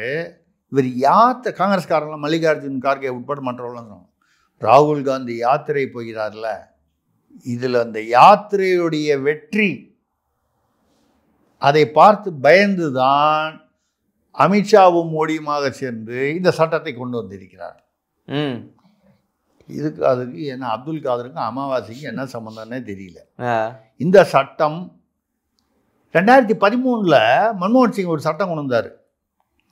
ஒரு அரசியல்வாதி வந்து ஒரு சொத்து குவிப்பு ஊழலில் வந்து தண்டனை அடைஞ்சிட்டாருன்னா உடனே அவருக்கு வந்து தகுதி நீக்கம், ஆமாம், பதவி போயிடும். அப்படி போகக்கூடாது. 3 மாதம் அவங்களுக்கு டைம் வேணும். 3 மாதத்துக்குள்ளே அவங்க மேல்முறையீடு பண்ணிட்டாங்கன்னா மேல்முறையீடு முடிகிற வரைக்கும் வெயிட் பண்ணி ஆகணும். ஆனால் அவங்க உடனே அப்பீலுக்கு போகணுன்னு எதிர்பார்க்கக்கூடாது. 3 மாதம் டைம் ஆகும். உடனே எல்லாம் அப்படிலாம் அப்பீல்லாம் போக முடியாது. 3 மாதம் டைம் அப்படின்னு சொல்லி அவர் ரொம்ப நேர்மையானவர். யார்? மன்மோகன் சிங். அவர் நேர்மையானவர். பட் அங்கே அவருக்கு துண்டு சீட்டை அனுப்புகிறவங்கெல்லாம் எப்படி? அப்போ அவர் என்ன பண்ணுவார்? கொடுத்த சீட்டை படிக்கிறது தானே அவர் வேலை. இப்படி ஒரு எல்லாம் அமைச்சரவையிலலாம் வச்சு பாஸ் பண்ணிட்டார் அவசர சட்டம் 2013. திடீர்னு ராகுல் காந்தி வந்தார். ஒரு மீடியா, அதாவது நிருபர்கள் கூட்டம். மன்மோகன் சிங் பிரதமர் வந்து நாங்கள் ஏன் இந்த அவசர சட்டம் கொண்டு வந்தோம் என்றால் அப்படின்னு சொல்லி ஒரு சூழ்நிலை. சில அரசியல்வாதிகளுக்கு வந்து உடம்பு சரியில்லாமல் போகும், அவங்க வீட்டில் இருக்காது உடம்பு சரியில்லாமல் போகும். அதனால் அவங்களுக்கு ஒரு 3 மாதம் டைம் வேணும் நியாயமாக. இப்படிலாம் ஏதோ ஒரு சொல்லி கொடுத்ததா அவர் சொல்கிறார். பாவம் கிளிக்குள்ள. ராகுல் காந்தி நேரம் வந்தார், அவர்கிட்டருந்து பிடுங்கினார், கீச்சு போட்டார். What it's all nonsense. ஒரு அரசியல்வாதிக்கு தண்டனை பண்ணானா என்ன அர்த்தம்? அவன் குற்றவாளி. ஆனால் உடனே தகுதி நீக்கம் பண்ணுறது தானே நியாயம். அவனுக்கு எதுக்கு 3 மாதம் டைம் கொடுக்கணும்? பாமர மக்களுக்கெல்லாம் அப்படி டைம் கொடுப்பீங்களா? அரசியல்வாதினா என்னத்துக்கா கேட்டார் பாருங்க. யாரு? ராகுல் காந்தி. ராகுல் காந்தி. அப்போ அவர் வந்து காங்கிரஸில் தலைவர் கூட இல்லை. அவர் ஏதோ இளைஞர் அணியிலேயே அதுலேயே இருந்தார். ஆமாம்.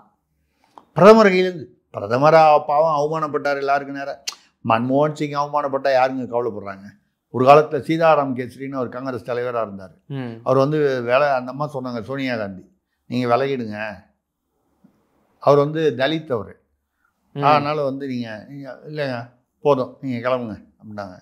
அதெல்லாம் முடியாதுங்க, என்னுடைய தொண்டர்கள்லாம் ஒத்துக்க மாட்டாங்க, நான் பதவி விலக முடியாது காங்கிரஸில் இருந்துன்னாரு. என்ன தரமா பண்ணாங்க? டாய்லெட்டில் வச்சு 3 மணி நேரமாக 4 மணி நேரமாக கதவு பூட்டிட்டாங்க, வெளியில் வர முடியாமல். ஐயோ நான் விட்டுருங்க, நான் ரிசைன் பண்ணுறேங்க, ஆளை விடுங்க, நான் ரிசீல் ராஜினாமா கடிதம் உடனே கொடுத்துட்றேங்க, உள்ளே என்னால் அவ்வளோ நேரம் உட்கார முடியலைங்க. ராஜினாமா கடிதம் வாங்கிட்டு கொண்டு போய் வாசலில் கொண்டு போய் விட்டுருன்ட்டாங்க, கேட்டு வாசலில். இது இயல்பாக நடந்த விஷயம். அது மாதிரி வரும்போது இப்போ வந்து காங்கிரஸ் வந்து அப்போ சொல்கிறாங்க, அவர் யாத்திரை போகிறார் பாருங்க, அதை மடைமாற்றம் செய்வதற்காக தான் இந்த சட்டமே கொண்டு வராங்க. இந்த சட்டத்தில் என்ன சொல்லுது? 30 நாள் முடிஞ்சு 31வது நாள் வந்து அவருக்கு பதவி வந்து தற்காலிகமாக போய்விடும். அவர் மேல்முறையீடு போய் ஒரு காலம் அவர் வந்து குற்றவாளி இல்லை நிரூபணம் ஆயிடுச்சுன்னா மறுபடியும் அவர் பதவிக்கு வரலாம். நீங்கள் தேர்தல் வந்து ரத்து பண்ணலாம்னு சொன்னால், ரத்து பண்ணிவிடுவோன்னு சொன்னால் நீங்கள் அப்ஜெக்ட் பண்ணலாம். மறுபடியும் தேர்தலில் போய் நிற்க முடியுமா? தேர்தலை ரத்து பண்ண சொல்லியே சிறையில் இருந்து கொண்டு நிர்வாகம் செய்வது தவறுன்னு சொல்கிறாங்க. அது கெஜ்ரிவாலோ, செந்தில் பாலாஜியோ, ஹேமந்த் சோரேனோ இவங்கெல்லாம் அப்படிலாம் நடந்துச்சு ஏற்கனவே. அதனால் இப்படி தான் மடைமாற்றம் பண்ணுறதுக்காக இப்படி தான் பேசுவாங்க. ஓகே சார், இதான் 2 பேரும் வச்சு ஒப்பிட முடிந்தது. ஆமாம். அடுத்ததாக பம்மல்ல இருந்து சவுந்தரராஜன் கேட்கிறார், உங்களுடன் ஸ்டாலின், நலம் காக்கும் ஸ்டாலின், காக்கும் கரங்கள், அடுத்த டைட்டில் என்னவாக இருக்கும்?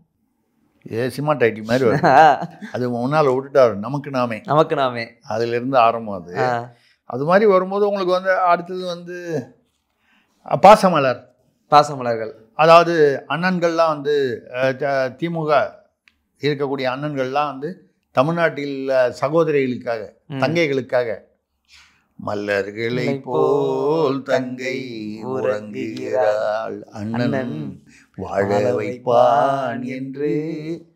இப்போ பாருங்க, தமிழ்நாட்டில் தாங்க இந்த மாதிரி உறவு முறைக்கு உள்ள மரியாதை வந்து வேற எந்த மாநிலத்திலையும் கிடையாது. ஈரோட்டுக்காரர் தந்தை, சரிங்களா? அப்புறம் வந்து அறிஞர் அண்ணா, சரிங்களா? அதுக்கப்புறம் வந்து இப்போ அப்பா. அவர் சும்மா இல்லாமல் இந்த தாவேகா தலைவர் நடிகர் விஜய் வந்து அங்கிள் சொல்லிட்டு போயிட்டாரு. அதுக்கப்புறம் வந்து அம்மா, அந்த பக்கம் அங்கிட்ட அம்மா வந்துடுச்சு. அதுக்கப்புறம் சின்னம்மா, அம்மா வந்தா உடனே சின்னம்மா. அது அம்மா வந்தா சின்னம்மா வரணும். அது தமிழ்நாட்டுடைய பாரம்பரியம். நம்ம தமிழ்நாட்டுடைய தமிழனுடைய அந்த கலாச்சாரமே மனைவி, துணைவி, இணைவி அப்படி வரும்போது அது அம்மா, சின்னம்மா, அப்படியே நீங்க அதை அப்புறம் பெருக்கிக்கிட்டு போகலாம். அப்புறம் வந்து இப்போ பார்த்தீங்கன்னா வந்து இப்போ யாரும் வந்து அவங்க பிரேமலதாவை சொல்லும்போது அவங்க பிரேமலதான்னு சொல்லுதில்லை, அந்நியார். இப்படி உறவுகளுக்காக வந்து மரியாதை கொடுக்கறது தமிழ்நாடு மட்டும்தான். தம்பி விட்டுட்டீங்க சார்? தம்பி நிறைய தம்பிகள், ஐயோ தெரியாம ஓடுறாங்க. அது ஒரு தம்பியா, 2 தம்பியா, எத்தனையோ தம்பிகளுக்கு கணக்கே இல்லாத தம்பிகள். இப்படி இவ்வளவு உறவு முறைகள் வந்து இருக்கும் பொழுது அவர் என்ன கேட்டாரு, அடுத்த டைட்டில் என்னவாக? அடுத்த டைட்டில் அப்ப நம்ம பாசமலர் சொல்றது வந்து நியாயமா இருக்குமா, இருக்காதா? ஆமா. அடுத்தது படித்தால் மட்டும் போதுமா? வேலை கொடுக்கணும்ல, ஆமா, தொழில் ஆரம்பிக்கணும்ல. இப்ப எலெக்ஷன் தேர்தல் வரும்போது இதெல்லாம் சொல்லணும்ல. நாங்க படித்தவர்களுக்கெல்லாம் வேலை. இப்போ நீங்கள் வந்து முன்னாலெல்லாம் வந்து என்ன சொல்றீங்க, இன்ஜினியரிங் படித்தா வேலை. அது நாங்கள் இனிமேல் 8வது படித்தவர்களுக்கு வேலை, 10வது படித்தவர்களுக்கு வேலை. இப்படி அது ஆண்களாக இருந்தால் 10வது, பெண்களாக இருந்தால் 8வது படித்தால் போதும், அவளுக்கு வேலை. படித்தால் மட்டும் போதுமா? அதான் பாசமலர். இப்படி அநேகமாக தேர்தலுக்குள்ளே இப்படிப்பட்ட டைட்டில்கள்லாம் வரும். என்ன திட்டம் வரும், அதனால் மக்களுக்கு என்ன நலன் வரும்னு தெரியாது. நீங்கள் தேர்தல் வரும்போது மக்களுடைய நிலை எப்படி இருக்கும் இந்த இவ்வளவு டைட்டிலையும் தாண்டி அப்படின்னு பார்த்தா, ரத்த கண்ணீர், அடி காந்தா, குற்றம் புரிந்தவன். 2021 இதே மாதிரி ஒரு தடவை பாடியாச்சு. ஓட்டு போட்டதுக்கு அப்புறம் வாழ்க்கையில் நிம்மதி கொள்வதென்பதேது.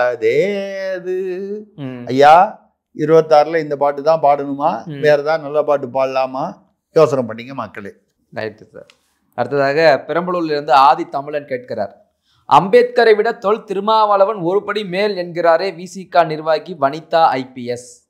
இங்கே தொல் திருமாவளவனுடைய பிறந்தநாள் அன்னைக்கு அவர் வந்து எவ்வளோ நாளும் தூக்கி வைங்க, பெருமைப்படுத்துங்க. அதை பற்றி ஒன்றும் தப்பு இல்லை.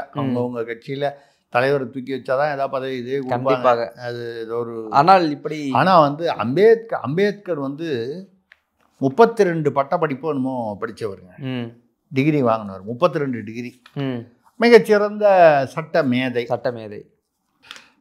அந்த அம்மா வேற என்ன பண்ணிடுச்சுன்னா, அவர் வந்து ஏதோ ஒரு சட்டமெல்லாம் எழுதினாரு, அவ்வளோதான். யாரு? அம்பேத்கர். அவ்வளோதான், சட்டம்லாம் எழுதினார். அண்ணன் திருமாவளவன் கள போராளி. அவர் ஏசி ரூமில் உட்காந்து எழுதலை அப்படின்னா, அம்பேத்கர் ஏசி ரூமில் உட்காந்து எழுதியிருக்காருன்னு யாரோ அவர்கிட்ட சொல்லியிருக்காங்க. அம்பேத்கர் இருந்த பீரியட்ல எனக்கு தெரிஞ்சு ஏசியே வரல. ஏசி ரொம்ப பிரச்சனை பண்ணுதே சார். காமராஜருக்கு ஒரு ஏசி, இப்போ அம்பேத்கருக்கும் ஏசியா? அம்பேத்கருக்கும் ஏசி. அவர் ஏசி ரூமில் உட்காந்துட்டு எழுதிட்டு இல்லை அப்படின்னா என்ன அர்த்தம்? அம்பேத்கர் ஏசி ரூமில் உட்காந்து எழுதினார்னு. ஏசியே இல்லை, அவர் எப்படி எழுதினார்னு தெரியல.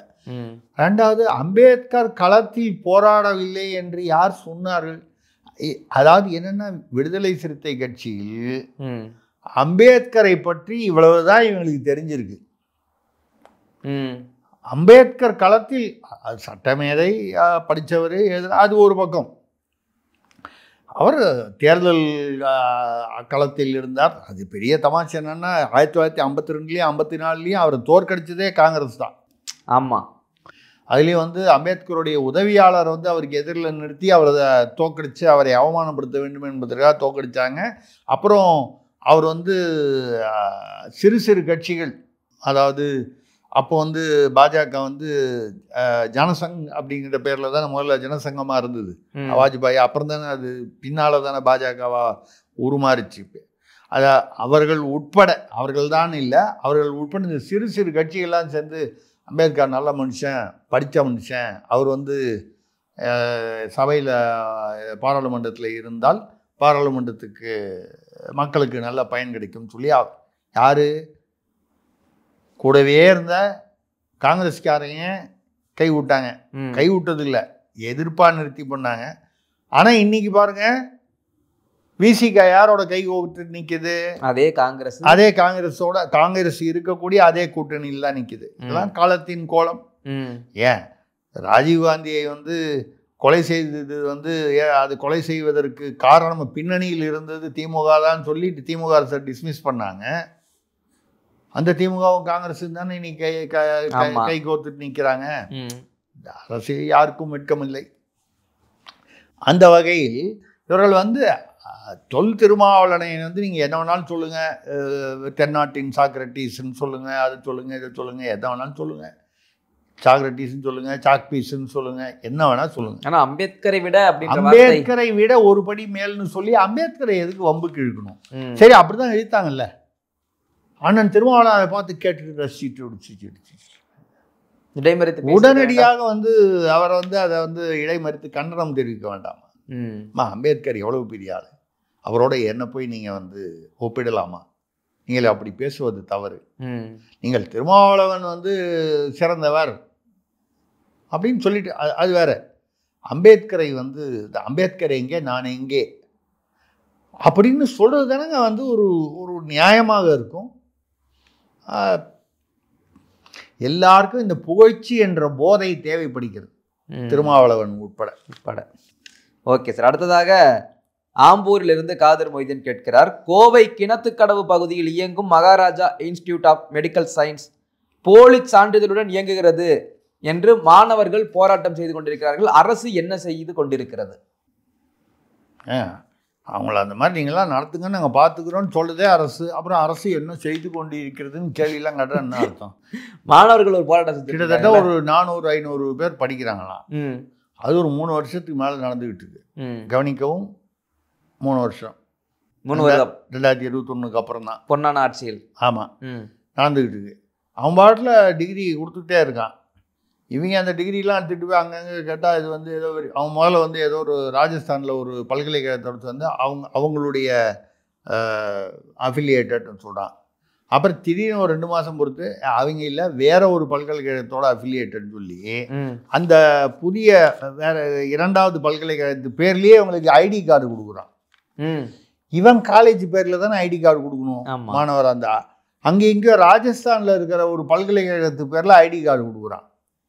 இவன் மாட்டிக்கூடாது இல்லை, நாளைக்கு பிரச்சனை வரக்கூடாது இல்லை இவனுக்கு. அதில் யாரோ வாங்கிட்டீங்கன்னா 2 மாதம் முன்னால் வேற ஒரு பல்கலைக்கழகத்தோட அஃபிலியேட்டட்னு சொன்னால் இப்போ வந்து வேற ஒரு மாற்றியை கொடுக்குறானே. அந்த பல்கலைக்கழகத்துக்கு எழுதி கேட்டாங்க, எங்களுக்கு தென்னாட்டில் எங்கும் கிளைகள் இல்லை, நாங்கள் யாருக்கும் வந்து அங்கீகாரம் கொடுக்கவில்லை, எங்களுக்கும் அந்த நீங்கள் சொல்கிற அந்த கல்லூரிக்கும் சம்மந்தம் இல்லைன்னு சொல்லிட்டான். இவங்க யூஜிசிக்கு கேட்டிருக்காங்க, அப்படி ஒரு கல்லூரிக்கு நாங்கள் அனுமதியே கொடுக்கல கல்வி நிலையம் திறப்பதற்கே, அவன் யூனிவர்சிட்டி கிராண்ட் கமிஷனில் சொல்லிட்டான். ஆனால் இவங்க போய் கோவை கலெக்டர்கிட்ட போய் போராட்டம் பண்ணுறாங்க. கலெக்டர் ஆஃபீஸில் உள்ள விட மாட்டேன்ட்டாங்க மாணவர்களை. கோவை கலெக்டர் இத்தனை நேரம் என்ன செஞ்சுருக்கணும்? அந்த கல்லூரியை இழுத்து சீல் வைத்து மூடிவிட்டு அந்த உரிமையாளர்களை இல்லை இயக்குநர்களை வந்து கைது செய்து வேண்டியிருக்கணும். அவங்கள வழக்கு பதிவு செய்து. எங்கெங்க கிட்னி திருடினவன், லிவர் திருடினவன் எல்லாமே அது இனிமேல் நீங்கள் கிட்னி மாற்று சிகிச்சை செய்யக்கூடாது என்று அவர்களுக்கு தண்டனை கொடுத்து விட்டார். ஏன்னா அது வந்து நடத்துறது வந்து கதிரவன் அப்படிங்கிற திமுக எம்எல்ஏ அவர். தனலட்சுமி சீனிவாசன் கல்லூரி, அப்புறம் இன்னொரு கல்லூரி வேற ஒன்று சத்தார் கல்லூரி. கல்லூரி இழுத்து சீல் வைக்க வேணாமா? அவர் கிண்டலாக கேட்குறாரு. அவர் யார்? கதிரவன் எம்எல்ஏ. 14.5 கோடிக்கு ரேஞ்ச் ரோவர் வந்து கார் வாங்கணும் எங்கள் அப்பா வச்சுருந்தாரு, அது இதில் தான் வாங்கணும்னு சொல்கிறாங்க. இதில் வசூல் பண்ணதில் 14.5 கோடி வசூல் பண்ண முடியுமா? 2 கோடி தான் வருது. நான் 2 3 தான் வருது. இன்னும் கொஞ்சம் ஒரு 5-6 வருஷம் பெசாமல் இருந்தீங்கன்னா நாங்கள் ரேஞ்ச் ரோவர் வாங்குற அளவுக்கு போகலாம். அதுக்குள்ளே நீங்கள் வந்து பண்ணக்கூடாதுன்னு சொல்லிட்டு நீங்கள் ரேஞ்ச் ரோவர் வாங்கிட்டோன்னு எங்கள் பேரில் அனாவசிய பழி போடுகிறீர்கள். இவ்வளோதான் தண்டனையா? அந்த அந்த அந்த அந்த கல்லூரியை இழுத்து மூட வேணாமா? இதில் ஒரு பெரிய ஒரு காதோட்டில் சொல்ல வேண்டிய விஷயம் ஒன்று வருது, மேட்ரு. இந்த பதிலையே வந்துடுது, அதனால சொல்லிடுறோம். கள்ளக்குறிச்சியில் வந்து ஒரு 68 பேர் செத்தாங்க இல்லையா? ஆமாம், 67 68 அந்த 70 கிட்ட வருது. அது அந்த இவங்க கள்ளச்சாராயம். அதற்கும் நான் இந்த கல்லூரின்னு சொல்லலை. இந்த கிட்னி லிவர் இதை திருட்டு தானே, முறைகேடு. சாரி, தப்பா சொல்லக்கூடாது. தமிழ் எனக்கு அவ்வளோ தெரியலங்க, அந்த புலமை எனக்கு பத்தலை. எனக்கு முறைகேடு, இந்த முறைகேட்டுக்கும் சம்பந்தம் இருக்கிறதாக ஒரு பேச்சு இருக்கு அங்கும் இங்கும். ஆமாம், 68 பேர் செத்து போயிட்டான்னா கிடைக்கும்ல நமக்கு. லம்பா கிடைக்குது இல்லை? செந்தில் ஏதோ ஒரு படத்தில் சொல்லுவார், லம்பா கிடைக்குது இல்லைன்னு. லம்பா கிடைக்குது இல்லை? அதில் அவனை கொண்டு போய் வந்து அங்கங்கே எங்கேயாவது எந்த ஆஸ்பத்திரியில் கொண்டு போய் அதுக்கப்புறம் கிட்னி எடுத்தான்னா லிவர் எடுத்தான்னா கொண்டு போய் பாடியை கொடுத்தா அவன் எரிக்க போகிறான், இல்லை புதைக்க போகிறான். இதில் வந்து சம்பந்தம் இருப்பதாக சொல்லப்படுகிறது. இதுதான் வந்து நமது தமிழ்நாட்டின் நிலைமை. அவர் என்ன கேட்டார்? மாணவர்கள் போராட்டம் நடத்திக்கிட்டு இருக்காங்க. ஆமாம். அப்போது நீங்கள் கிட்னி லிவரை திருடுற கல்லூரி, அதாவது மருத்துவமனை கல்லூரி, அது இணைந்தது தானே அது. ஆமாம். அவங்களையே நாங்கள் வந்து ஒன்றும் பண்ணல. ஒரு போலி மருத்துவக் கல்லூரி, ஒரு 400 பேர்.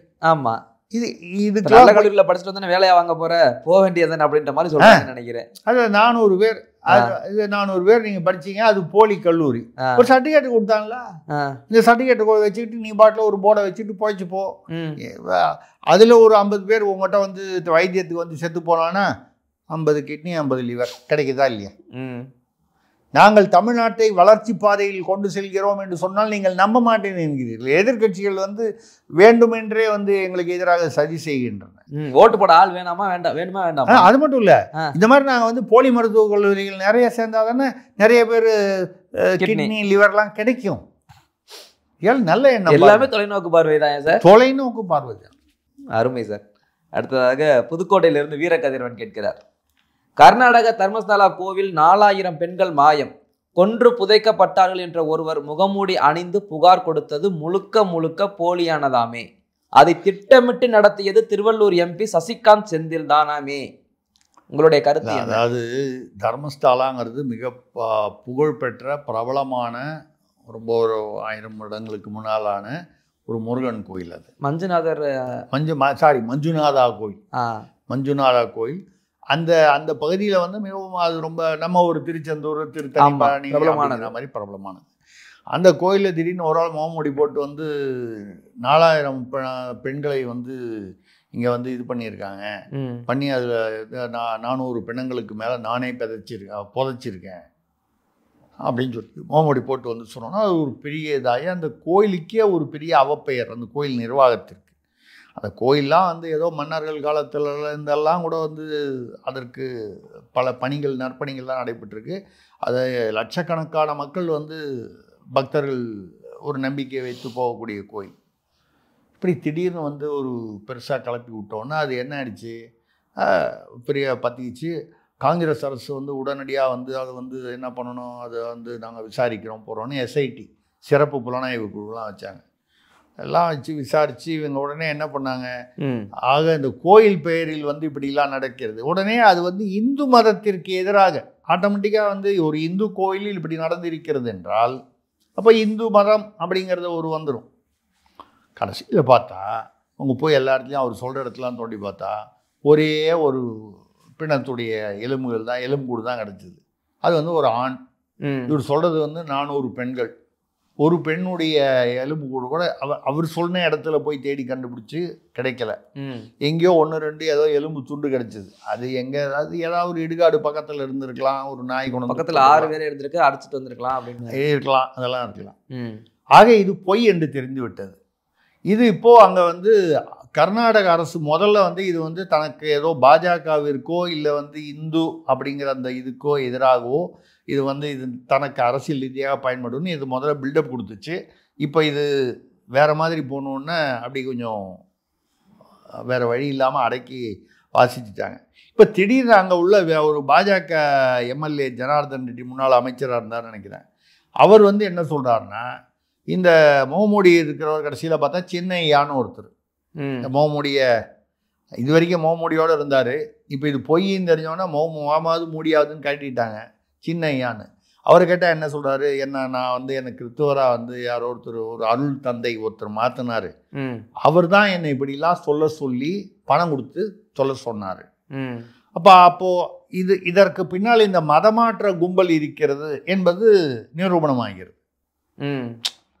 இந்து மதத்திற்கு எதிராக ஒரு பொய்யான ஒரு மிகப்பெரிய ஒரு பிரம்மாண்டமான பொய்யை வந்து சொல்லணும்னா அது மதமாற்ற கும்பல் தான். அவரே சொல்லிட்டாரு அது என்னன்னு. இதில் அந்த இவர் என்ன சொல்கிறாருன்னா, அந்த ஜனார்தன் ரெட்டி எம்எல்ஏ வந்து சட்டமன்றத்திலே சொல்லியிருக்காரு, இதை தூண்டி விட்டு இதுக்கு ஸ்கெட்ச் போட்டு கொடுத்தவர் சசிகாந்த் செந்தில், திருவள்ளூர் தமிழ்நாடு பாராளுமன்ற உறுப்பினர். இவர் வந்து இப்போ தான் சில வருடங்களுக்கு முன்னால் வந்து இப்போ தான் 2024க்கு முன்னால் கர்நாடகாவில் ஐஏஎஸ் அதிகாரியாக இருந்து ராஜினாமா செய்துவிட்டு காங்கிரஸில் சேர்ந்து திருவள்ளூரில் எம்பி ஆனார். நிறைய பேர் வந்து எப்படி அண்ணாமலை வந்து பாஜகவுக்கு வந்தாரோ அதே மாதிரி வந்து இவர் வந்து வந்தார் அப்படின்னு சொல்லி அப்படி ஒரு அந்த பேர் வந்து எல்லாம் பேர் வந்தது. ஒரு பிரபலமான ஒரு யூடியூபர், உங்களுக்கும் தெரியும் எனக்கு தெரியும், பிரபலமான அதே சமயத்தில் சர்ச்சைக்குரிய ஆமாம் அவருடைய இவர் மைத்துனர் இவர் தான் வந்து உண்மையிலேயே தூண்டிவிட்டார் என்பதற்கான ஆதாரங்கள் இருக்கின்றனவா நமக்கு தெரியல. பட் இவருடைய பெயரை குறிப்பிட்ட சட்டமன்றத்திலும் வந்து பேட்டிகளிலும் வந்து பேசப்படுகிறது. அது ஏன் வந்து இவர் கர்நாடகாவில் போய், கர்நாடகாவில் இருந்தார், அதனால் அங்கே போய் தோண்டிக்கிட்டு இருக்காரு. உட்கால் இங்கே காங்கிரஸில் ஒன்றும் பெருசாக ஒன்றும் எம்பியாக இருந்தால் கூட இங்கே வந்து ஒன்றும் பெருசாக தோண்ட முடியலங்கிறதுனால அங்கே கர்நாடகாவில் தோன்றுனாரா இல்லை வந்து அது அந்த அந்த குற்றச்சாட்டில் உண்மை இல்லையா நமக்கு தெரியாது. அடுத்ததாக உத்திரமேரூர்லேருந்து சவுந்தரராஜன் கேட்கிறார், மனிதர்களை கடிக்காமல் இருக்க தெருநாய்களுக்கு பயிற்சி திட்டம் தொடங்குகிறதே பெங்களூரு மாநகராட்சி. மனிதர்களை கடிக்காமல் இருப்பதற்கு அது என்ன பயிற்சி திட்டம் புரியல. என்னங்க நீங்க பெங்களூர்ல வாங்க, தமிழ்நாடு வந்து பாருங்க. நாங்க இங்க 139 நாய்க்கு கருத்தடைக்க நாங்க 20 கோடி செலவு பண்ணிருக்கோம். அப்படி இருக்கும்போது நாங்கள் திட்டம் நல்லா இருக்கு, இந்த டீல் எனக்கு பிடிச்சிருக்கு. இந்த திட்டத்தை தமிழ்நாட்டில் கொடுத்தா ஒரு நாயும் கடிக்கக்கூடாது அப்படின்னு அதுக்கு தமிழை வந்து அழகாக வந்து அதுக்கு ஒரு அறிக்கையெல்லாம் தயார் பண்ணி இந்த நாய்க்கெல்லாம் டிஸ்ட்ரிபியூட் பண்ணி இந்த நாயெல்லாம் அதை படிக்க சொல்லி எவ்வளோ விஷயங்கள் அதில் இருக்கு. ஆமாம், அதில் சம்பாதிப்பதற்கு எவ்வளோ விஷயம் இருக்கு. புத்தகம் கூட போடலாம் நாய்களுக்கு. நாய் படம் போட்டு அழகாக ஒரு புத்தகம் போடலாம். இந்த புத்தகம் போட்டு எல்லா இடத்துலையும் கொடுக்கலாம், கடற்கரையில் கொடுக்கலாம், கோயில் வாசல். ஏன்னா உங்களுக்கு எல்லா இடத்துலையும் தெருவில் எல்லா இடத்துலையும் நாய் இருக்குது. தெருநாய் வந்து கோயில் வாசலில் இருக்கும், சர்ச் வாசலில் இருக்கும், மசூதி வாசலில் இருக்கும், பீச்சில் இருக்கும், அங்கே இருக்கும். அதற்கு மத பிரிவினைகள்லாம் கிடையாது, அதெல்லாம் கிடையாது, எல்லா இடத்துலையும் நிற்கும் அது. அதனால் வந்து அதில் வந்து இது மாதிரி புத்தகங்கள்லாம் வச்சுட்டு கொடுக்கலாம், அது படிக்கும் உட்காந்து. ஆமாம், அது டைமில். ஆமாம், அது தமிழில் எழுதி கொடுத்தோம்னா கரெக்டாக படிக்கும் அது. அப்படி வந்து நாம் வந்து எப்படி இந்த திட்டத்தின் பின்னால் ஒரு பெரிய மிகப்பெரிய ஒரு பொருளாதார ஒரு திட்டமே வந்து ஒரு சுரங்கமே அடங்கி இருக்கிறது. இது தமிழ்நாட்டில் வந்து தெரியல, பெங்களூரில் கண்டுபிடிச்சிருக்காங்க. இதை தமிழக முதல்வர் உடனடியாக இதை கருத்தில் கொண்டு தமிழ்நாட்டில் உள்ள நாய்களை இனிமேல் யாரையும் கடிக்க மாட்டேன். அதுக்கப்புறம் வந்து உறுதிமொழி, அடுத்து உறுதிமொழி, அங்கே வாங்க சத்திய பிரமாணம் எடுத்துக்கணும். புஸ்தகம் படித்ததுக்கு அப்புறம் ஒரு நாயும் அந்தந்த மாநகராட்சி அலுவலகத்துக்கு போய் மாநகராட்சி ஆணையருக்கு முன்னால் மேயர் முன்னாடி நின்று மேயர் மேயர், மேயருக்கு பக்கத்தில் மேயருடைய ஆசான் அவரும் இருப்பார். அவங்களுக்கு எதிரில் போய் நின்றுக்கிட்டு நாங்கள் இனிமேல் யாரையும் கடிக்க மாட்டோம் அப்படின்னு சொல்லணும். அடுத்து இப்படி சத்திய பிரமாணம் உறுதிமொழி எடுத்துக்கொள்ள வேண்டும். அப்புறம் இவங்க சொல்லுவாங்க, நேற்று ஒரு நாளில் மட்டும் 17,491 நாய்கள் உறுதிமொழி எடுத்துக்கொண்டுள்ளன. 36,436 நாய்களுக்கு வகுப்புகள் எடுக்கப்பட்டிருக்கின்றன. நாய்க்கெல்லாம் இனிமேல் தனித்தனியாக ஸ்கூல் கட்டி கொடுத்துடலாம். தனியாக ஸ்கூலு. எவ்வளவு திட்டம் இருக்கு பாருங்க இதில். நீங்கள் வந்து இதை பெங்களூரில் வந்து புரியாமல் ஏதோ ஒரு வரியில் பேசிக்கிட்டு இருக்கானுங்க, புரியாதவனுங்க இவனுங்க. தமிழ்நாட்டில் இந்த திட்டம் கொண்டு வந்தால் எத்தனை பேருக்கு வேலை வாய்ப்பு, தொழில் வாய்ப்பு வந்து பாருங்க. அங்கே இதையும் பிரைவேட்டை கொடுப்பான், பிரைவேட் கொடுப்பான், பிரைவேட் தான் கொடுப்பான். ராம்கி மாதிரி ஏதோ ஒரு இதை கொடுத்தாரு இல்லைங்க. அதில் வர லாபம் கான்ட்ராக்ட் எல்லாம் பிரைவேட்டுக்கு. அதில் ஏதாவது செலவு வந்துச்சுன்னா அரசு மக்கள் வரி பணத்தில் ஏற்றுவோம். நம்ம ராம்கி மாதிரி, ராம்கி கேட்டால் இதை பண்ண மாட்டாங்களா? கண்டிப்பாக. குப்பாளுறவங்க நாய்க்கு சொல்லி கொடுக்க மாட்டாங்களா? கடிக்கக்கூடாது அப்படிங்கிற விஷயத்த சொல்ல மாட்டாங்களா? அது ராம்கிட்ட சொன்னாலும் பண்ணுவாங்க. இல்லை வேற ஏதாவது இதே மாதிரி எத்தனையோ சார். யாரு அதிக அமௌண்ட் யாரு வர ஏலம் விட்டா வரப்போகுது, அவ்வளோதான். அது திட்டம் எனக்கு அருமையான திட்டம். இந்த டீல் எனக்கு ரொம்ப பிடிச்சிருக்கு. தமிழ்நாடு இதை பின்பற்றணும்னு நினைக்கிறேன் நான். பின்பற்றணும். Okay sir. அடுத்த வில்லிவாக்கத்திலிருந்து சரண்ராஜ் கேட்கிறார், நாமக்கல்லில் மணல் அள்ளுவதை தடுத்த பெண் விஏஓ சிவகாமியை வீடு புகுந்து தாக்கி இருக்கிறார்களே, நடக்காட்டி தான் அதிசயம். ஏன்னா விஏஓ ஏற்கனவே பல விஏஓக்கள் தாக்கப்பட்டிருக்காங்க. அப்புறம் அந்த ஜெகபர்லின்னு புது அவர் வந்து வெட்டி கொல்லப்பட்டார். அதாவது தமிழ்நாட்டில் வந்து தப்பு செஞ்சவனெல்லாம் வந்து அவனுக்கெல்லாம் கட்சி பதவி, அவனுக்கு வந்து எல்லா விதமான பதவிகளும் கொடுத்துருவாங்க. அதை காட்டி கொடுக்குறவன் இருக்கான் பார்த்தீங்களா, அவனுக்கு தான் தண்டனை. அதுவும் என்ன தண்டனை? கொலை, வெட்டு, தாக்குதல், இப்படி தான். அந்த அம்மா விஏஓ சிவகாமின்னு ஒரு அம்மா, இந்த அம்மா அதை போய் தடுத்துருக்கு. புரிஞ்சுக்க வேணாமா யதார்த்தத்தை? அவன் மணல் கடத்துறான்னா அவனுக்கு என்ன பின்னணி இல்லாமையா கடத்திட்டு போகிறான்? அவனுக்கு பின்னால் ஒரு பெரிய ஒரு இதுவே அவனுக்கு ஒரு வலிமை இருக்கிறது என்று தெரிஞ்சவங்க போய் தடுத்துருக்காங்க. அப்போ கூட அவன் தடுக்கலை, அப்போ கூட அவன் தாக்கலை. தடுத்தாங்கன்றது அவன் ஏன்னா வண்டியை ஓட்டிட்டு போனவன் வேற ஒருத்தனாக இருப்பான். கடத்துறதுக்கு ஏற்பாடு பண்ணவன் ஓனர்னு வச்சுங்க அவன் இருப்பான். அவன் ராத்திரி வீடு பூந்து அடிச்சிருக்கான். ஆமாம். இதை வந்து அப்போ வந்து இந்த அம்மா ஆஸ்பத்திரிக்கு போயிருக்கு. காவல்துறை என்ன பண்ணியிருக்குன்னு நினச்சிங்க? வந்து கம்ப்ளைண்ட் வாங்கி யார் மேலே ஆக்ஷன் எடுக்கணுமோ எடுத்துருக்கணும்ல, அதெல்லாம் பண்ணியிருக்கோம். அதான் இல்லை, ஒன்றுமே பண்ணலை, வழக்கம் போல். ஆமாம். ஆனால் இந்த விஏஓக்கள்லாம் சேர்ந்து ஒரு நூற்றுக்கணக்கான விஏஓக்கெல்லாம் அந்த பகுதியில் ஒரு கிராமத்துக்கு ஒரு விஏஓ சங்கம் இருக்கும் அவங்களுக்கு. ஆமாம், இவங்க சங்கம் வச்சுருக்காங்க. அவங்க எல்லாருமா சேர்ந்து ஒரு பெரிய போராட்டம், விஏஓக்கள் போராட்டம். இந்த போராட்டம் பண்ணதுக்கப்புறம் தான் இந்த தாக்குதல் பண்ணவனை கைது பண்ணுறாங்க. மணல் கடத்துறவனுக்கும் காவல்துறைக்கும் என்ன கனெக்ஷன் இருக்குங்கிறது இது ஒன்றும் புதுசாக நம்ம ஒன்றும் சொல்லலை, எல்லாருக்கும் தெரிஞ்ச விஷயம் தானே. மணல் கடத்துறவன், கனிம வளம் கடத்துறவன், ரேஷன் அரிசி கடத்துறவன், காவல்துறை, வருவாய்த்துறை, ரெவென்யூ டிபார்ட்மெண்ட், ஏன்னா அதெல்லாம் அங்கே வரும்ல. இப்படி எல்லா துறையும் ஒன்றா சேர்ந்தா தாங்க தமிழ்நாட்டை முன்னேற்ற பாதையில் கொண்டு போக முடியும். அந்த வகையில் வந்து இந்த விஏஓ அம்மா பாவம், இந்த அம்மா பாவம் ஏதோ நல்ல எண்ணத்தோடு வந்து தாத்துருக்கு. இப்போ இதை பார்த்த உடனே மற்ற விஏஓக்கெலாம் நல்ல பாடம். நம்ம போய் தடுத்தோம்னா நம்மளையும் வெட்டி ஆஸ்பத்திரிலாம் படுக்க வைப்பாங்க. அவன் என்ன காசு கொடுக்குறானோ அதை வாங்கிட்டு அவனை அனுப்பிச்சி விட்டுட்டா நம்மளை பார்த்து மரியாதையாக இருப்பான். முடிஞ்சது. தமிழ்நாடே உன்னை நினைத்து எவ்வளவு பெருமையாக இருக்கிறது. திராவிட மாடல். உடனடியாக வந்து காவல்துறை வந்து அப்பவே இல்லை பண்ண, ஏன் விஏஓக்கள் போராட்டம் வரைக்கும் வெயிட் பண்ணணும்? தாக்குதல் நடத்தியிருக்காங்க. மணல் கடத்தல் விஷயம்னா என்னன்னா, மணல் கடத்தல் வந்து அப்போ காவல்துறைக்கு தெரியாமையா நடந்திருக்கு போது. காவல்துறையில் கேட்டால் என்ன சொல்லுவாங்க, இந்த ஏன் இந்தம்மா வேலையில் வந்து ஏன் இந்தம்மா சும்மா இல்லாமல் இந்த ஆளை போய் தடுத்துக்கிட்டு இருக்கு, இது பாட்டில் ஆஃபீஸில் உட்காந்து வேலை பார்க்க வேண்டியதானே, இது ஏன் போய் அவனை போய் மணல் கடத்தல் தடுத்துட்டு போகுது அப்படி என்ற ஒரு நல்ல ஒரு எண்ணத்தில் இருக்கிறார்கள். திராவிட மாடல் அந்த எண்ணம் எல்லாருக்கும் வந்துருச்சு சார். எதுக்கு நமக்கு எதுக்கு வம்பு? ஆமாம், தவறு நடந்துட்டு போட்டோம். இப்போ தமிழ்நாட்டில் வந்து இப்படியே போனால் வந்து ஊழல் லஞ்சத்தை வந்து நாங்கள் வந்து அது முகமது பின் துக்ளக் படத்தில் வந்து சொல்லுவார், ஊழல் லஞ்சம்லாம் குற்றம்னு இவ்வளோ வழக்குகள் பாக்கி இருக்குது அப்படி இருக்குங்க. ஊழலையும் லஞ்சத்தையும் நம்ம வந்து அரசு இது பிரகாரம் வந்து சட்டமாகவே ஏற்றிவிட்டால் ரேட்டு போட்டுருவோம், இவ்வளோதான், இதுக்கு இவ்வளவு இதுக்கு இவ்வளவு இதுக்கு இவ்வளவுன்னு. அப்போ சட்டம் ஆயிடுச்சுன்னா ஊழல் குற்றமே வராதே. ஆமாம், அப்போ கோர்ட்டில் இத்தனை வழக்குகள் தேங்கி கிடப்பது ஒன்றும் அவசியமே இல்லையே. அதனால் எவ்வளோ வருஷம் 30-40 வருஷம் முன்னால் அவர்கள் முகமது பின் துக்ளக் நாடகம் அது சினிமாவில் வந்து சொன்னார். இன்றைக்கி அது கரெக்டாக தான். Correct sir. மதுரையிலிருந்து மாதவிராஜன் கேட்கிறாங்க, ஒன்றிய அரசு ஜிஎஸ்டி வரி விகிதத்தை குறைத்தாலும் தமிழ்நாட்டில் பொருளாதாரம் பாதித்து விடும் என்கிறாரே நிதி அமைச்சர் தங்கம் தென்னரசு.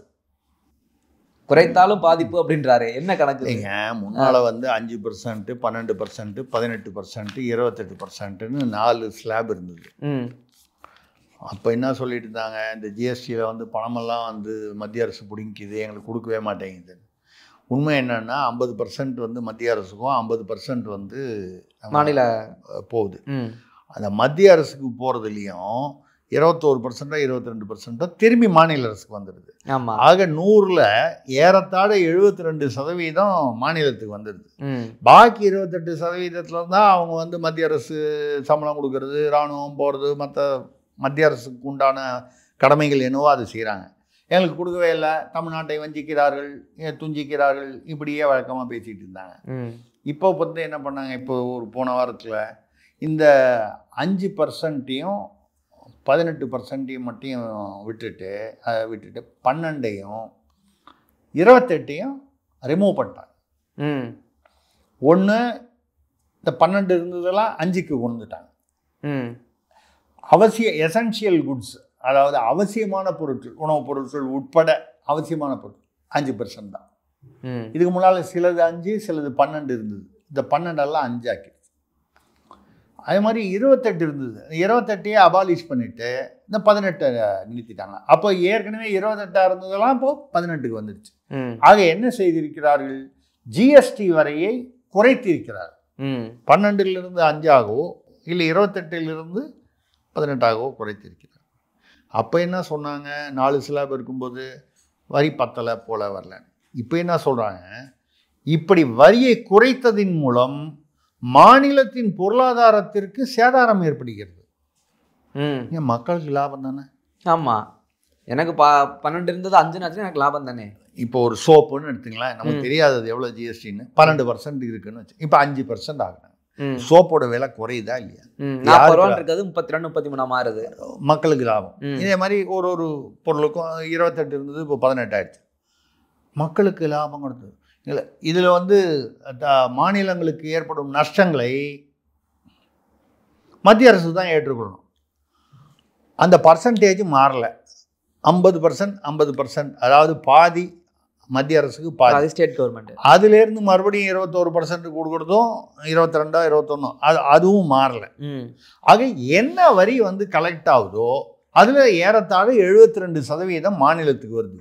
இதையும் தாண்டி இவங்களுடைய நஷ்டத்தை அவங்க ஏற்றுக்கொள்ளணுமா? இப்போ 100% இவங்ககிட்டயே கொடுத்துட்டு அவங்க எப்படி ஆட்சி நடத்துவாங்க?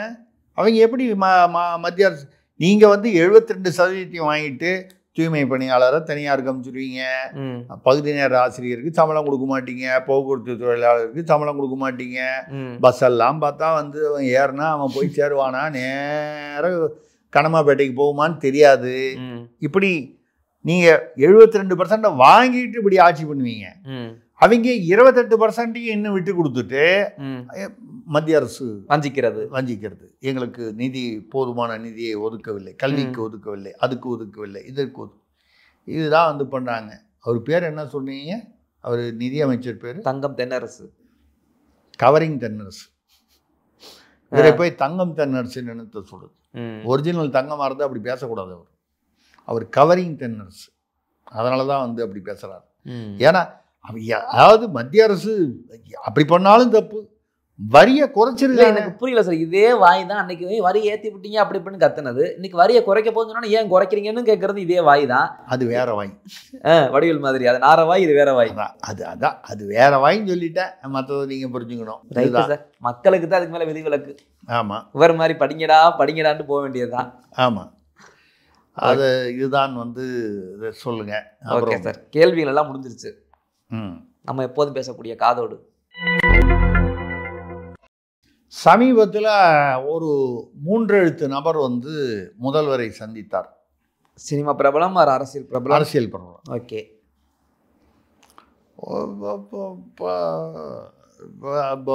இவங்க கூட அடிக்கடி கேட்பாங்க, இந்த நம்ம அரசு தொழிலாளர்கள்லாம் கூட இந்த ஓல்டு பென்ஷன் ஸ்கீம் அது வேணும்னு கேட்டுகிட்டே இருப்பாங்க. ஆமாம். ஏன்னா அது வந்து அவங்க வந்து திமுக ஆட்சிக்கு வருவதற்கு முன்னால் ஓல்டு பென்ஷன் ஸ்கீமை நாங்கள் வந்து நிறைவேற்றுறோம், அதுதான் வந்து நல்ல ஸ்கீமு அப்படின்னு சொல்லி தேர்தல் வாக்குறுதி கொடுத்தாங்க. ஆனால் வந்து அது 4 வருஷம் ஆச்சு, பண்ணலை. இப்போ நான் யாரை சொன்னேன்னு உங்களுக்கு புரிஞ்சிருக்கும். Old pension scheme. Okay okay சரியா? அவர் வந்து திடீர்னு போய் முதல்வரை சந்திச்சார். இப்படியே போனாரா சார்? ஆமாம், அப்படியே போனார். அவர் போனோன்னு ஆகா,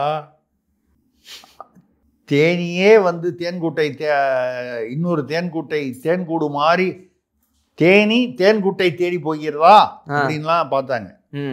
முதல்வர் போய் ஏதோ சந்திச்சுட்டு இருந்தாரு. கேட்டால் ஏதோ துக்கம் விசாரிக்க, உடல் நலம் விசாரி ஏதோ சொன்னார். இதே மாதிரி அவர் வந்து அந்த பக்கம் வந்து கூப்பிட்டாங்கன்னு சொன்னாங்க. இலை, அதாவது பெரிய இலை, மலர் பூத்த, ஆமாம் மலர், அது அது ஏதோ பூத்த தடாகம்னு சொல்லுவாங்க. அவங்க வந்து கூப்பிட்டாங்க அப்படின்னு அவங்க, ஆமாம் நாங்கள் கூப்பிட்டோம், அவர் வரலன்னாங்க. இவர் வந்து இல்லை யாரும் கூப்பிடலன்னாங்க. அது டெல்லி சமாச்சாரம்.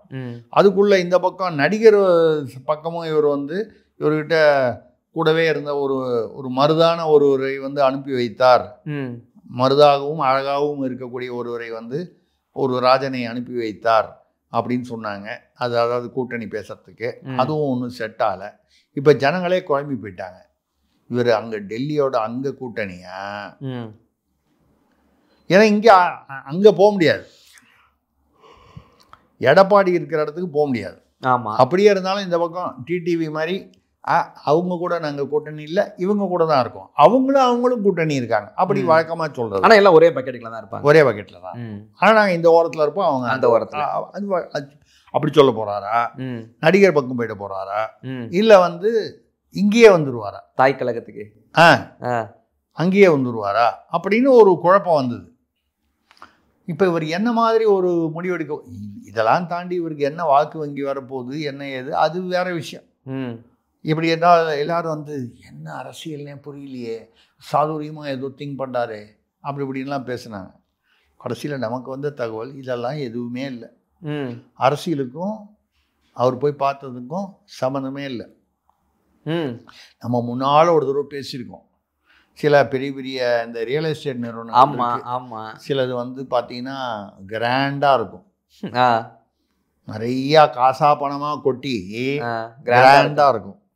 அதில் வந்து ஒரு 3200 கோடி ரூபா இவர் போட்டார் அப்போது, நல்லா இருந்த பீரியடில். இப்போ அவங்க வந்து என்ன ஆயிட்டாங்க, யாரோ ஒரு பெரிய குடும்பத்து மாப்பிள்ளையோட அவங்க இப்போ உறவு வச்சுக்கிட்டாங்க. ஆட்சி மாறும்போது காட்சி மாறும். ஆமாம். வந்த உடனே இப்போ வந்தோடனே, ஐயா அந்த பணத்தை கொஞ்சம் திருப்பி கொடுத்துட்டிங்கன்னா நல்லா இருக்கும்னு கேட்டாங்க. எந்த பணத்தை அப்படின்னு கேட்டாங்க. எவ்வளோ பணம்? 3200 கோடி. இதெல்லாம் வந்து அதுக்கு மேலே ஒன்றும் செய்ய முடியாதுல்ல. அவங்க இப்போ எங்கே இருக்காங்க, யாரோட இருக்காங்க, அவங்கள போய் என்ன செய்ய முடியும்? மாப்பிள்ளை மாப்பிள்ளை மாப்பிள்ளை. அதனால் என்ன பண்ணுறதுன்னு தெரியல. சும்மா விட்டுற முடியுமா? 3200 கோடி. அதைத்தான் போய் சந்திக்க வேண்டியவரை சந்தித்து, சொல்ல வேண்டியதை சொல்லி, தமிழ்நாட்டிற்கே அப்பாவாக இருப்பவரை சந்தித்து, ஐயா ஏதாவது சொல்லி மாப்பிள்ளை கிட்ட சொல்லி திருப்பி கொடுக்க சொல்லுங்க ஐயா, மீட்டு கொடுங்க ஐயா, பெரிய பணம் ஐயா, இதுக்கப்புறம் அரசியல்லையும் எனக்கு ஒன்றும் பெருசாக ஒன்றும் இல்லை, சரி நான் பேசாமல் ஓய்வு எடுக்கலான்னா இது அங்கங்கே சிக்கலில் மாட்டிக்கிட்டு இருக்கு. இந்த மாதிரி இதை ஏதாவது இது இருக்கிறதுலையே பெரிய சிக்கல், இதை கொஞ்சம் மீட்டு கொடுத்தீங்கன்னா நான் அரசியல்லேருந்து ஓய்வு பெற்றா கூட நான் பாட்டில் ஏதாவது விவசாயம் பார்த்துக்கிட்டு ஊரில் இருப்பேன் அப்படின்னு சொல்லி அவர் ரொம்ப போய் கெஞ்சி கேட்டிருக்காரு. அவர் போய் பார்த்த அந்த அப்பாவும் அவரும் பெரிய மனசு பண்ணி நான் பேசி மாப்பிள்ளை கிட்ட உங்களுக்கு மீட்டு கொடுக்க சொல்கிறேன்.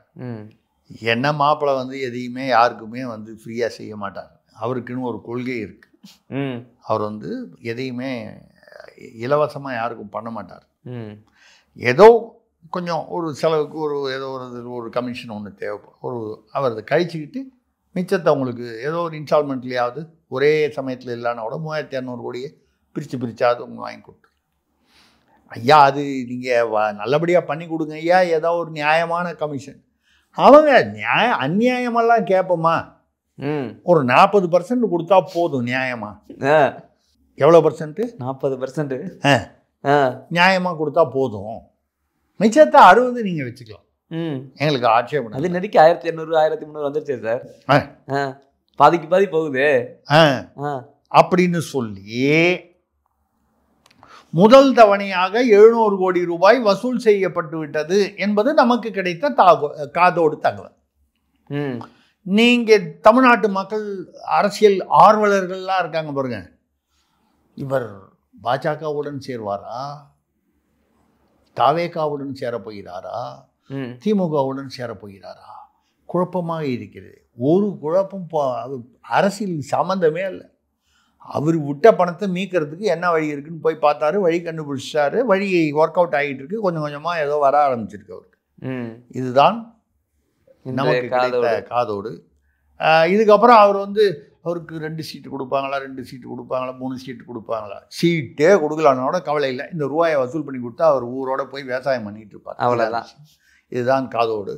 ஓகே, மீண்டும் காதோடும் அருமை. இன்றைய மக்களின் கேள்விகளுக்கான பதிலும் அருமை சார். அடுத்த ஒரு நேர்காணலில் சந்திப்போம். மிக்க நன்றி, வணக்கம்.